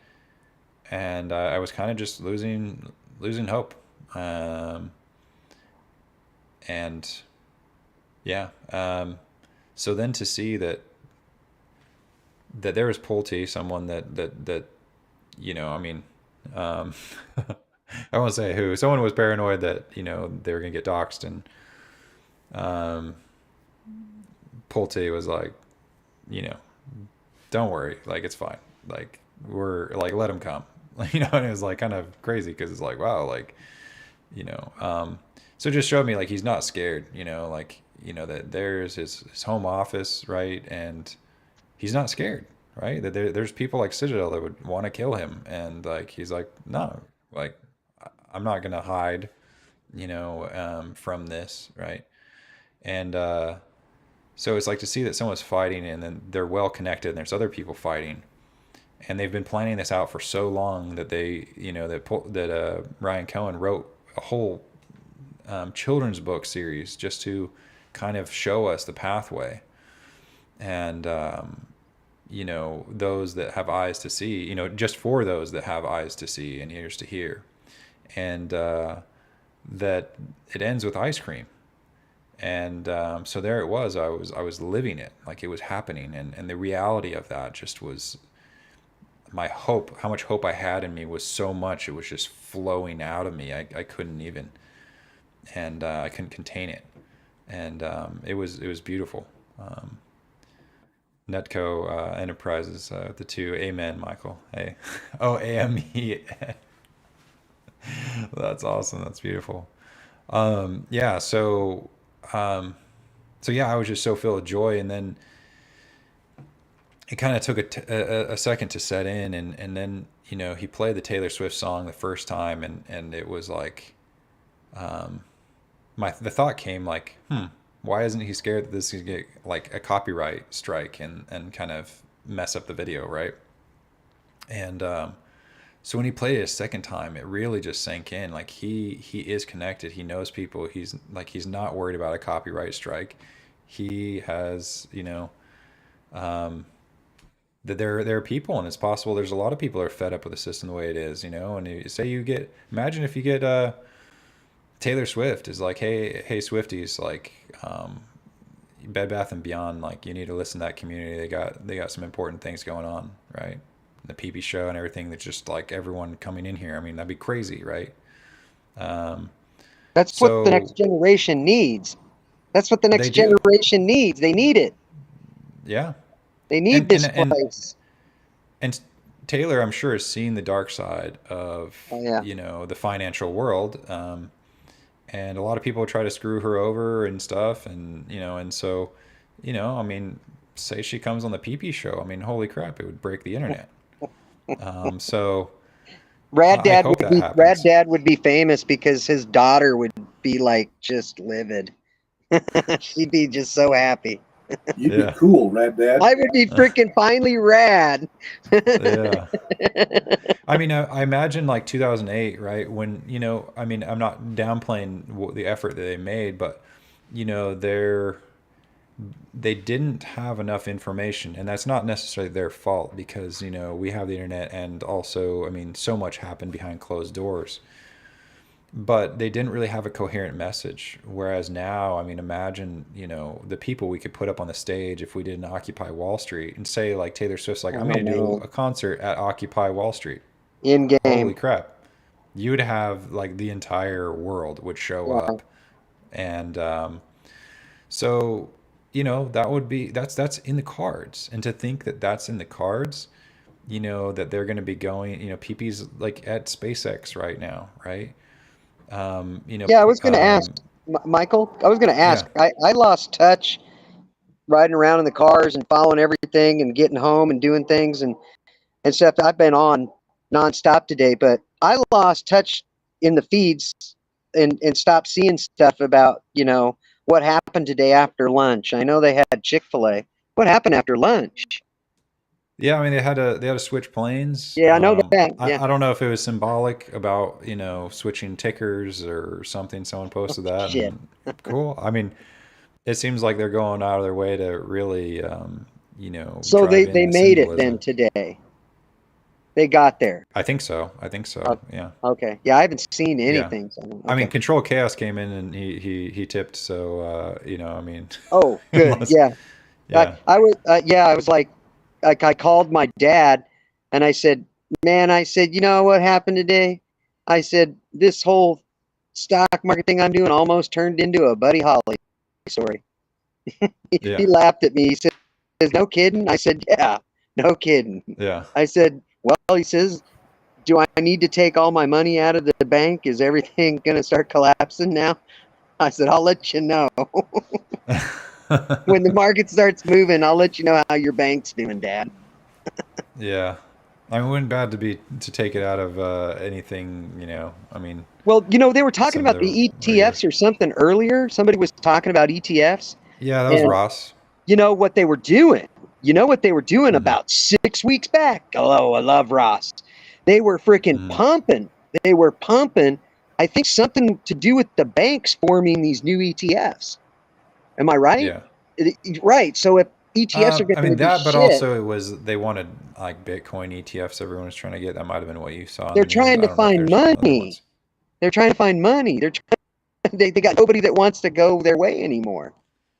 Yeah, they say they're right on ETFs. the walls, and they're trying to get the exit liquidity they need to. It's a crazy world. People have no shame. Not that shame's a good thing, but they don't have any self-respect, I guess you could say, or respect for others. I can't wait to do something good. My uncle is a psychologist, and Yeah, he wants to form a nonprofit for first responders. That's his yeah, life dream is to be able to be on call for first yeah, responders and have other psychologists that want to do the same thing for when first responders need somebody, and man, next to me wanting to do some sort of closet place for the homeless to be able to put their stuff, yeah. shit, shower and shave and maybe something more, get a bite to Right. eat. I made a conclusion today that I wanted to you know, do that, right, for my uncle too.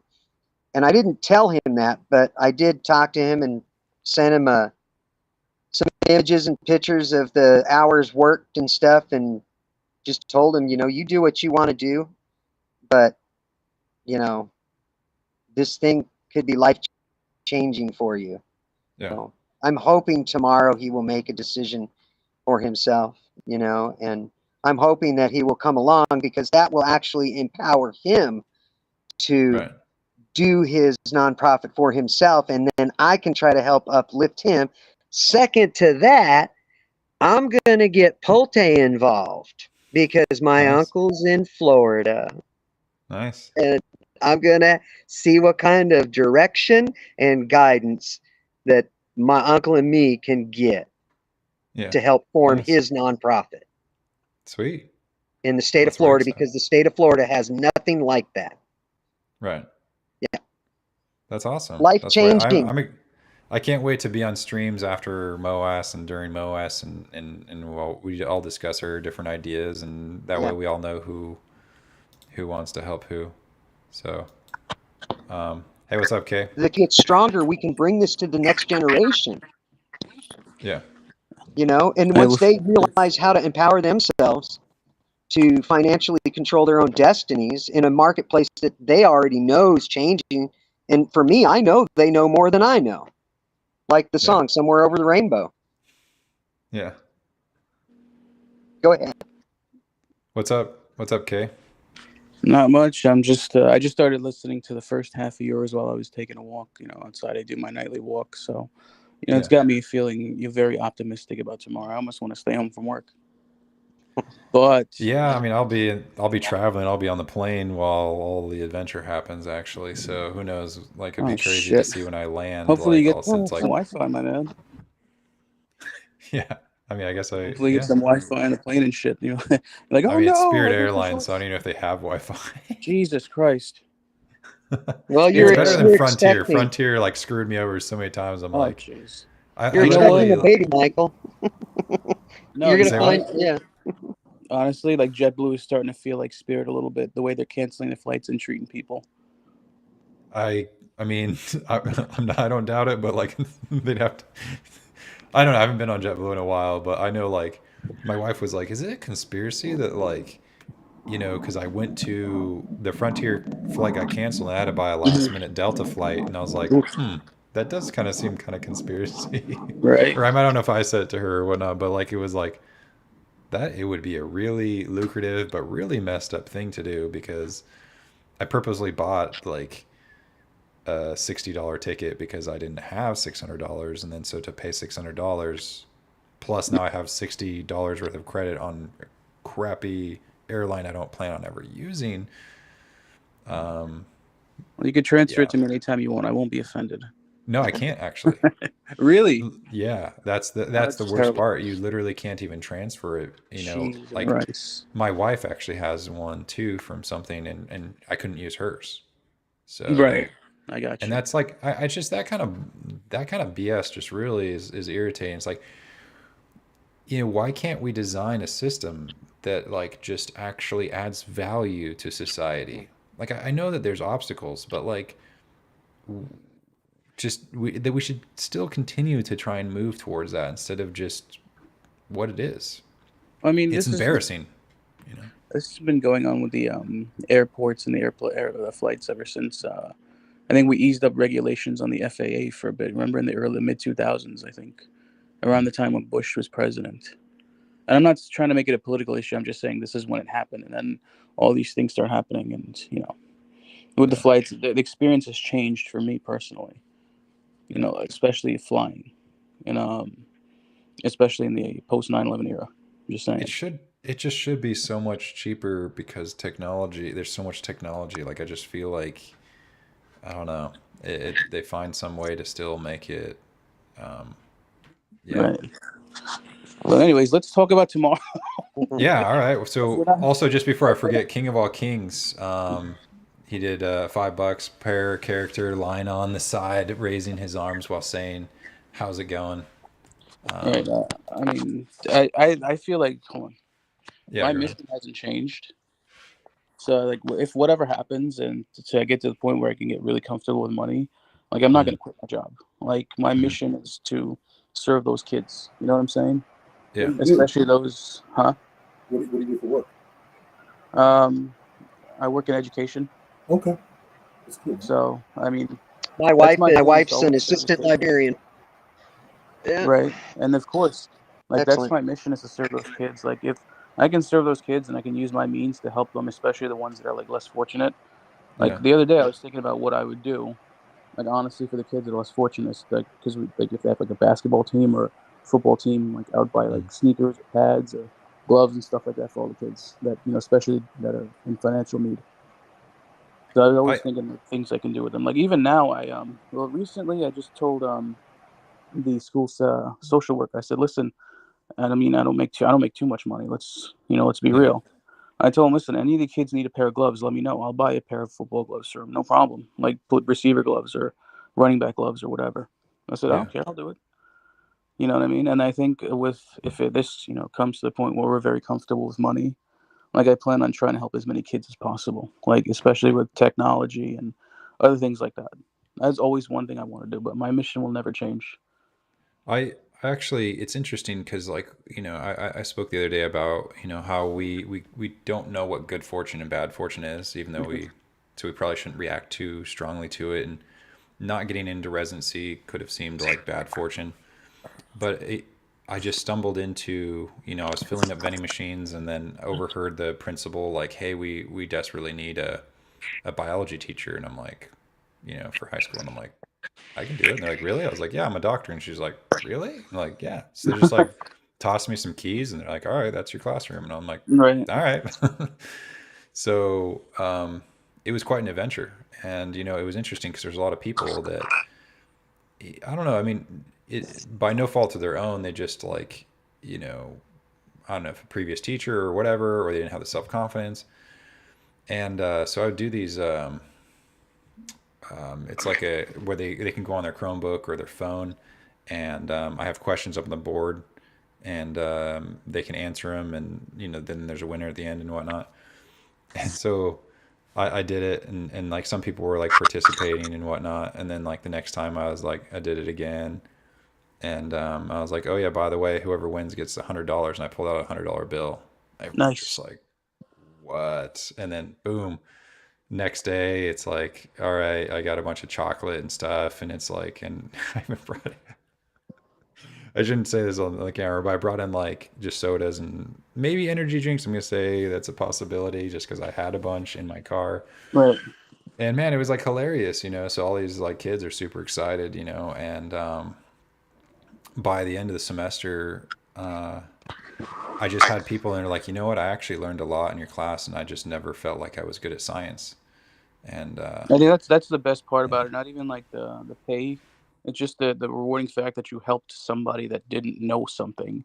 You helped them yeah, to understand it, and I believe that's the true Right. meaning of intelligence is to break something down that's so complicated for somebody to understand, but make it so simple for them to use it as well. yeah. And I think that's the thing is I really believe in synergy. I think that it's like, you're investing in the world that you're living in, right? Like, why would I not want to live in a better world? And then Hmm. like, how would I imagine, why would anyone imagine that they're going to be in a better world by just stealing and exploiting other people, right? Like, whereas it's like you can enable and inspire and support people to be their best self, that's obviously going to lead in the long term to the best world. And so why wouldn't we work and sacrifice for that? And I'm excited. I love this community because I see so many people that feel that same way. Like you three are definitely some of those. So And I Well, appreciate it. thank you. Thanks. Thank you, Yeah, Michael. thanks, man. Like I yeah, might be a prick as Morantz, but I mean, outside of being the fake Morantz, my heart lies with students, yeah, especially those that come from dire circumstances. And yeah. I'm fortunate enough to be able to speak another language. I speak Spanish, Me so a too. lot of new kids that are coming in, I'm able to at least help them understand the word clearly and help them communicate better and to have a better understanding of how they're feeling. Because Yeah, especially for a lot of kids, it's very anxiety inducing to not be able to speak the language, or Yeah. they're scared that they might say something incorrectly and look stupid in front of the kids who have been born to speak the language. You know what I'm saying? Right. So Yeah, school's rough. School's rough. I mean, I guess we can. Well, I mean, I could go on for a long time about that, but Oh, yeah, I'm it excited for a lot is. of big changes. Yeah.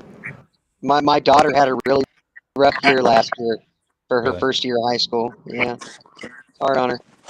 But she has like a counselor, a therapist actually, like you, Michael, Yeah. that she can talk to through a CFT team and stuff. So yeah, it's hard for these young kids. If anyone Yeah. has kids, I actually have a video on my YouTube channel that talks about learning styles. I highly recommend it because, some kids just public school is not their thing, and you can actually guess it Right. by their earliest memories or whatever way. Or you could just have your kid watch it and be like, which one are you? And they'll just tell you because Well, kids I aren't think dumb. COVID destroyed her expectations going from eighth grade to ninth grade. Losing that Yeah. whole year of eighth grade was that she lost it. She lost the opportunity to do all the big things that come with that transition, and Right.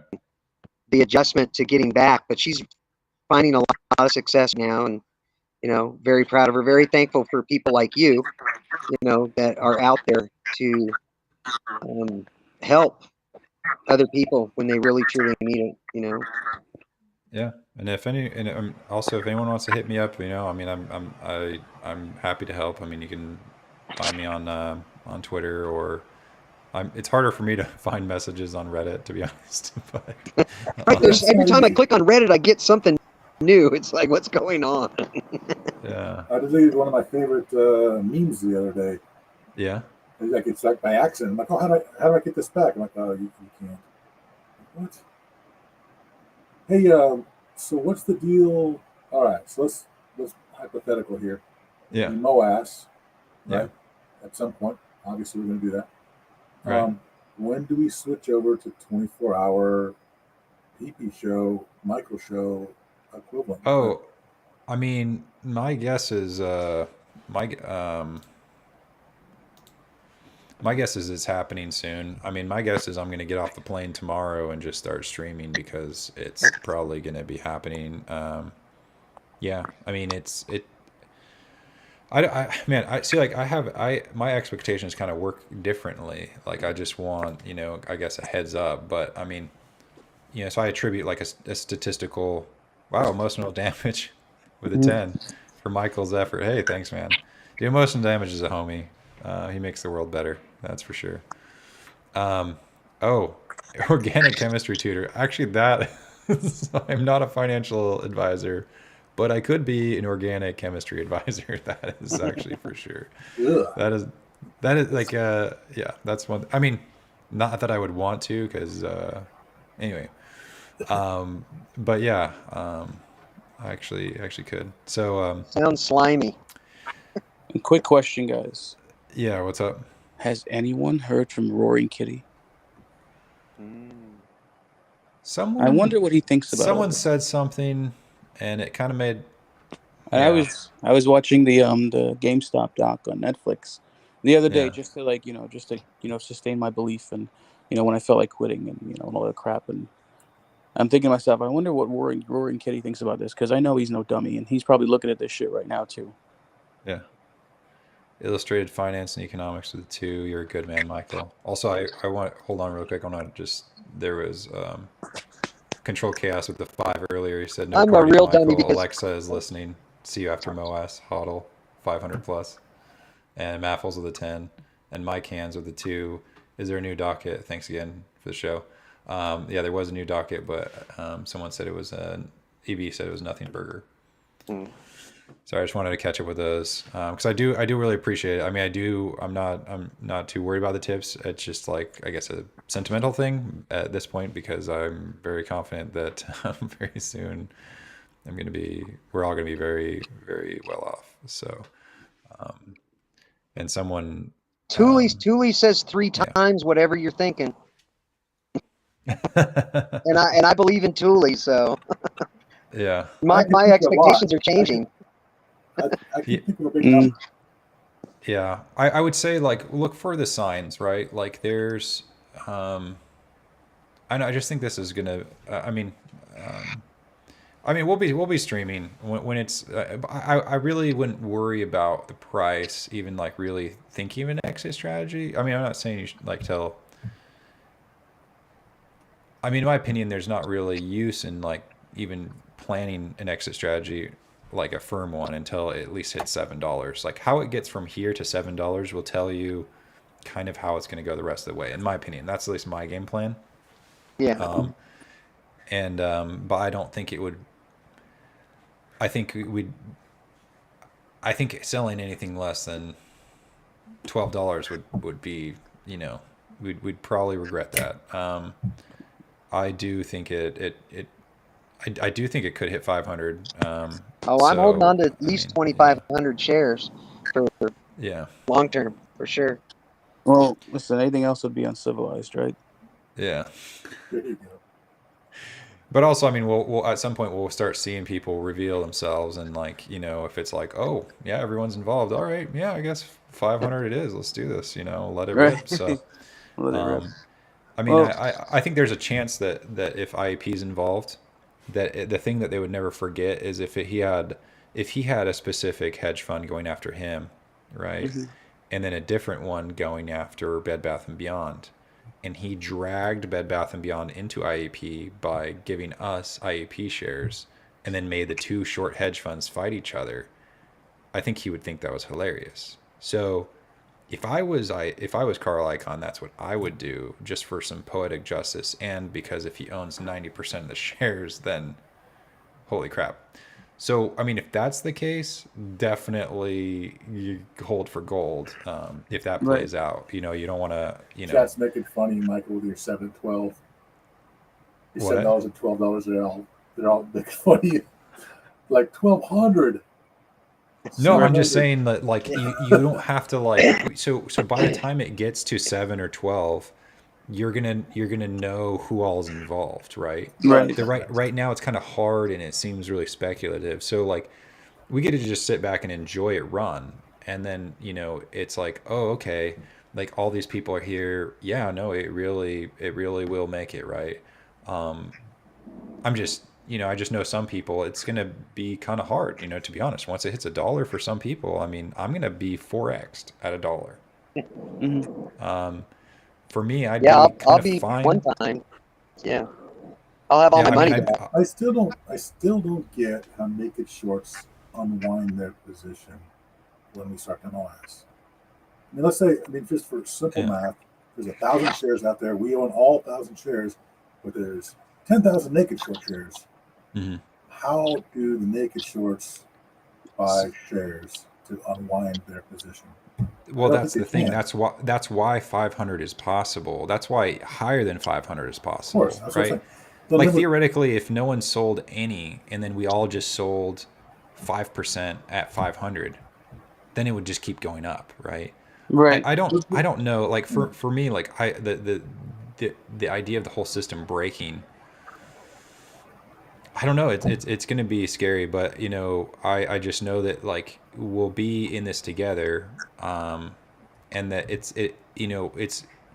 we have to be honest. The fact that when it hits even $3, some people like all their problems would be solved at $3, and so it's going to be really hard for them to be like, what, like, why would I keep holding, right? I mean, for me, at about $3 or $4, I'll have all my student loans from med school, gone, right? So, I mean, it's like, I just think, and one, I wouldn't, I don't know. I don't know. I don't know how other people are feeling about it, but I do know that $500 is definitely possible, by how many people seem to be involved and everything that's going on. And that's an interesting study. That beer pizza is making a good point. And I agree with these hedge funds that go bankrupt, right? They can't get out of their position. They basically have to throw in the towel. They're done. Yeah. it'd be interesting in our conversations when we start to MOAS if we can try to figure out what their maximum pain is. Because once they go bankrupt, there's no more money to be gotten out of them, at least, right? It's the Yeah. next hedge fund that hasn't gone. As long as the hedge funds don't go bankrupt, the sky is the limit, right? If they got Yeah. money to throw away, right? Yeah. But once they do go bankrupt or whatever, then I think it's full stop. So it'd be interesting to find out. I mean, I don't. There's obviously not a way to do this, but what their maximum pain is, to kind of determine what the ceiling is. And if their maximum pain is $1,000 a share, we shouldn't be letting them off the hook for anything less than $9.99, in my opinion.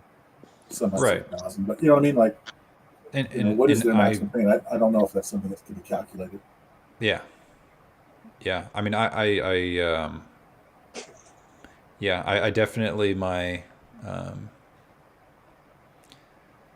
yeah, I mean, right now I mean, it just will. I think it will feel very more real sooner than later, and the reality of hitting 500 or higher,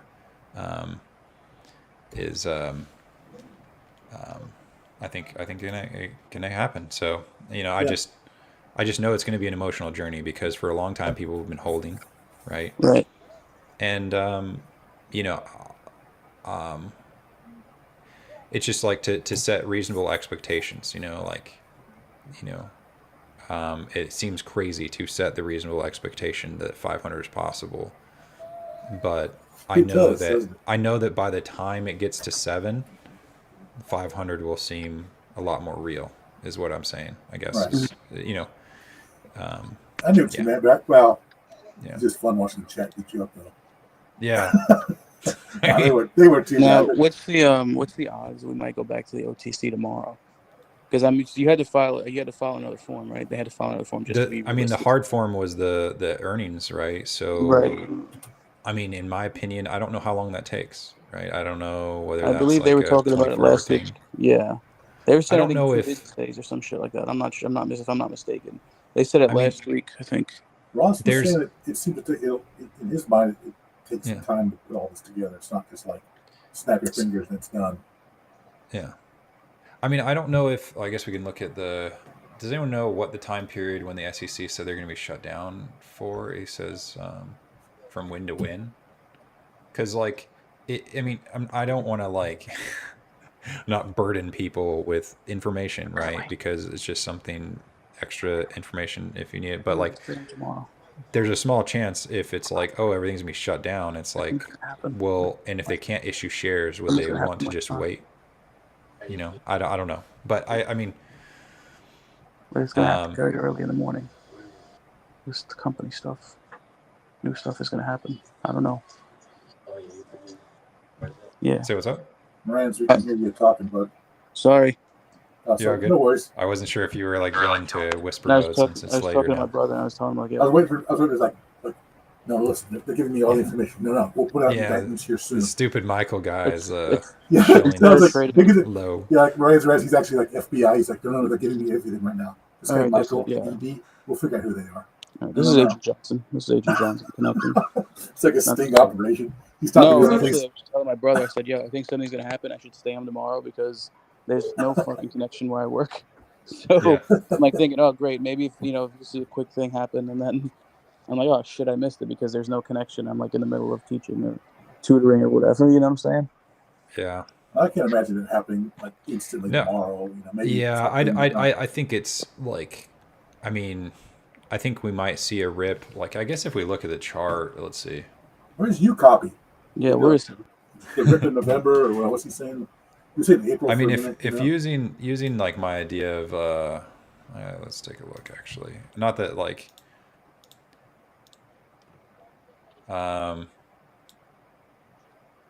Let's see. Right now, if we went back into the Beyond thesis, that could easily take us to.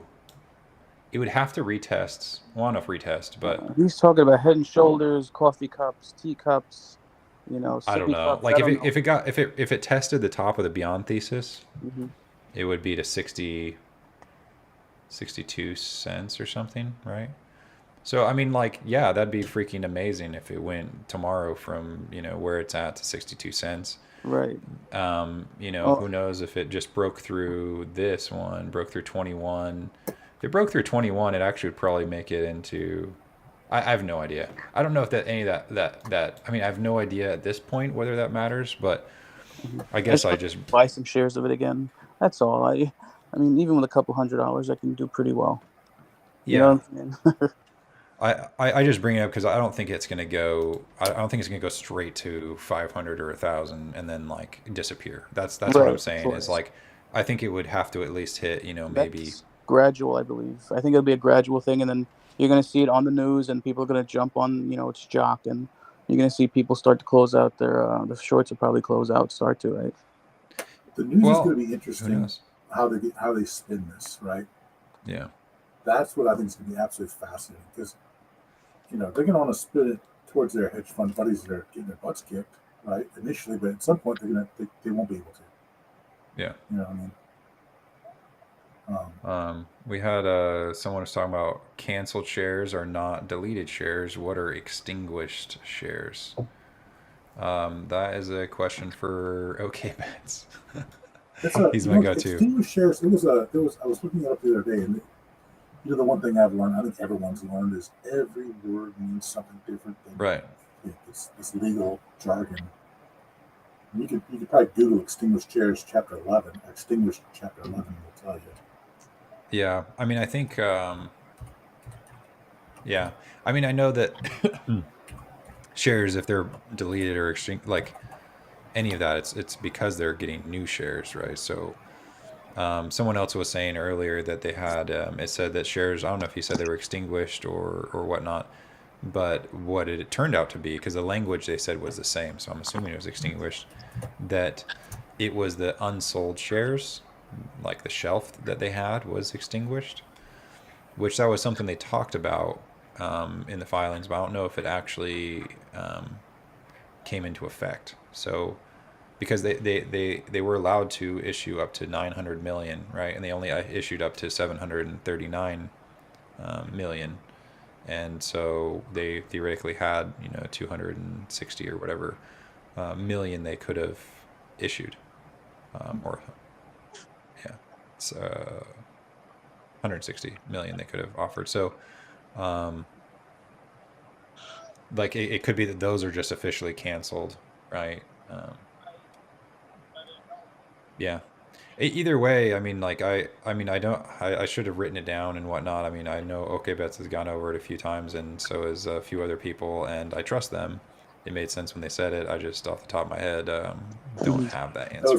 That was the meme I deleted where PPC was like, he was kind of angry at everyone. He's like, have you guys forgotten all the tinfoil we've been studying for the last few months? Yeah. I put a meme of like John Belushi with like Professor PPC said, you idiots forgotten all the DD, like me. Was I supposed to bring paper and pencil to this class? That's kind of how I feel. Like there's all this good information being passed out, and I'm not taking any notes on it. I'm like, oh yeah, that sounds good. And then like 3 days later, I'm like, wait, what? Yeah, and that's like I've started like bookmarking stuff a little bit better, but I still need to. It's just hard because I feel so zen. I feel a lot more zen over the last couple of days, and today was just great. Yeah, it was good.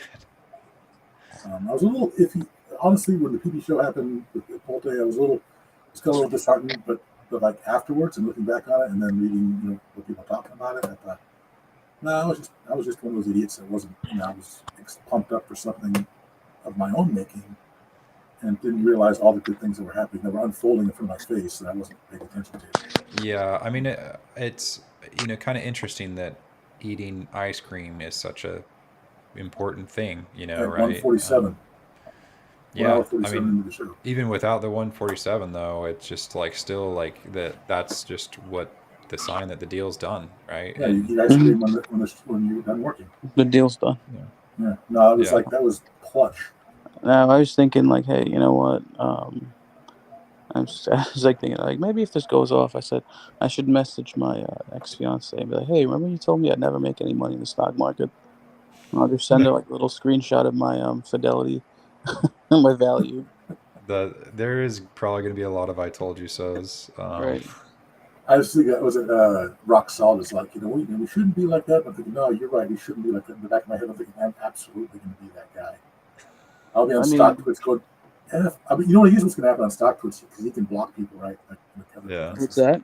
100%. I'm going to get blocked by, we're going to get blocked by all the bears. I'm going to be so busy wake surfing behind the new boat See, I'm going to buy that's, that yeah, I'm not because you're even not a going to. vindictive person. I'm gonna buy a jet ski so I can follow you, so you can teach me how to. You guys need to work on your vindictiveness. So I'm telling you right No, now. I've learned to like let shit go. But And if anyone wants to help me build my camper van, I mean, I know stuff, but then it's going I'll to be. buy the $150,000 Mercedes one that they have, like the Yeah. Sprinter van. No, Someone's mine's going already to be engineered like. for you. It's got a No, built-in shower, guys. Come on. I have a friend that he does all. He's software and electrical engineer, and like he's gonna do all the. It's gonna be super high tech. So I'll it's just gonna take it be and drive it legit. around for 3 months and just not have to worry about shit. You know what I mean? Yeah, no, that's the one thing I'm the most excited for is for And I'll my just, wife and I to have a legit camper van too. if I need a shower, I'll just go to like Planet Fitness or something, or in the gym. Yeah. So let's talk about somebody wants to read Tahoe. Huh?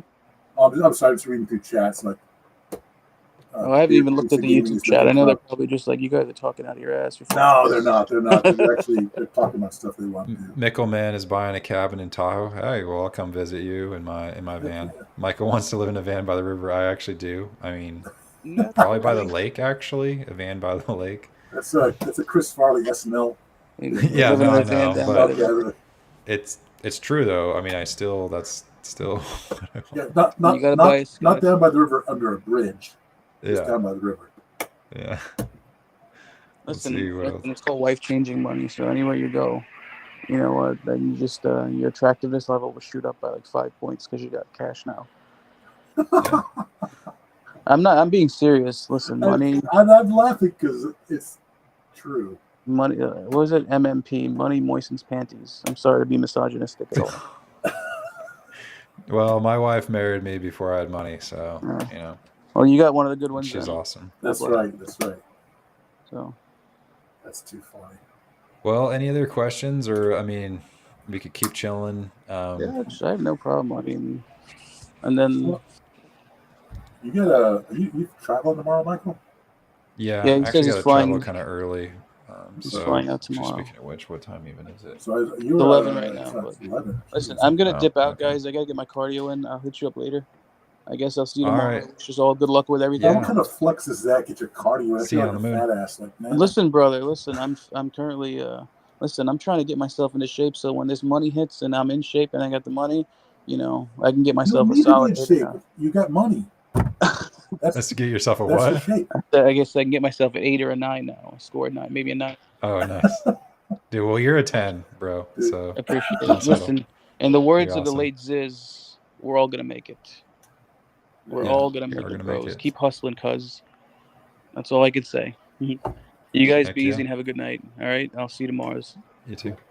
Michael, I should probably duck out too, man. You need to get some sleep. Yeah, no, I'll be closing down. All right. Yeah. I had a great show. What's any last thoughts or anything? What's that? Yeah. Any last thoughts or? No, just excited. I'm a lot more zen. I'm more appreciative of our community. I'm just self-reflective about, when I say things like "I love this community," what does that actually mean? That's important to me. Yeah. If we win, is that what it means? Only if we win, stuff like that. No, I'm excited. I'm looking forward to the next few days. I guess you have to do some work. It's funny. I work from home, so I'm kind of delinquent with getting what really pays the bills done. So yeah, that's it. That's all I got, man. Great show. Thanks for having me and letting me hang out. And I appreciate it. Heck yeah. Yeah. I appreciate you. No Thank you for stopping by. You're the man. All right, take care, man. Thanks. And thanks for your DD. Yeah. Bye-bye. See ya. Bye. Well, there you have it. Yeah. So I'll be on the plane, but I think I'll probably, I don't know, we'll see whether some Twitter spaces are going on. This was kind of a trial run of even just trying out Twitter and streaming. So I'm curious to rewatch that video and see how that worked out. And if anyone wants to give me some feedback, I think we will. I think things are going to start coming out. I don't want to get people hyped. I mean, don't let it. Yeah, but it's happening. I mean, not gonna say I saw things that I can't tell you. I didn't sign an NDA, but I mean I might have saw one thing. Anyway, I can't say, but it's pretty crazy. So yeah, good things are happening, and I'm glad that they're happening with us. So enjoy this. You deserve it. We're gonna do great things together. So see you all.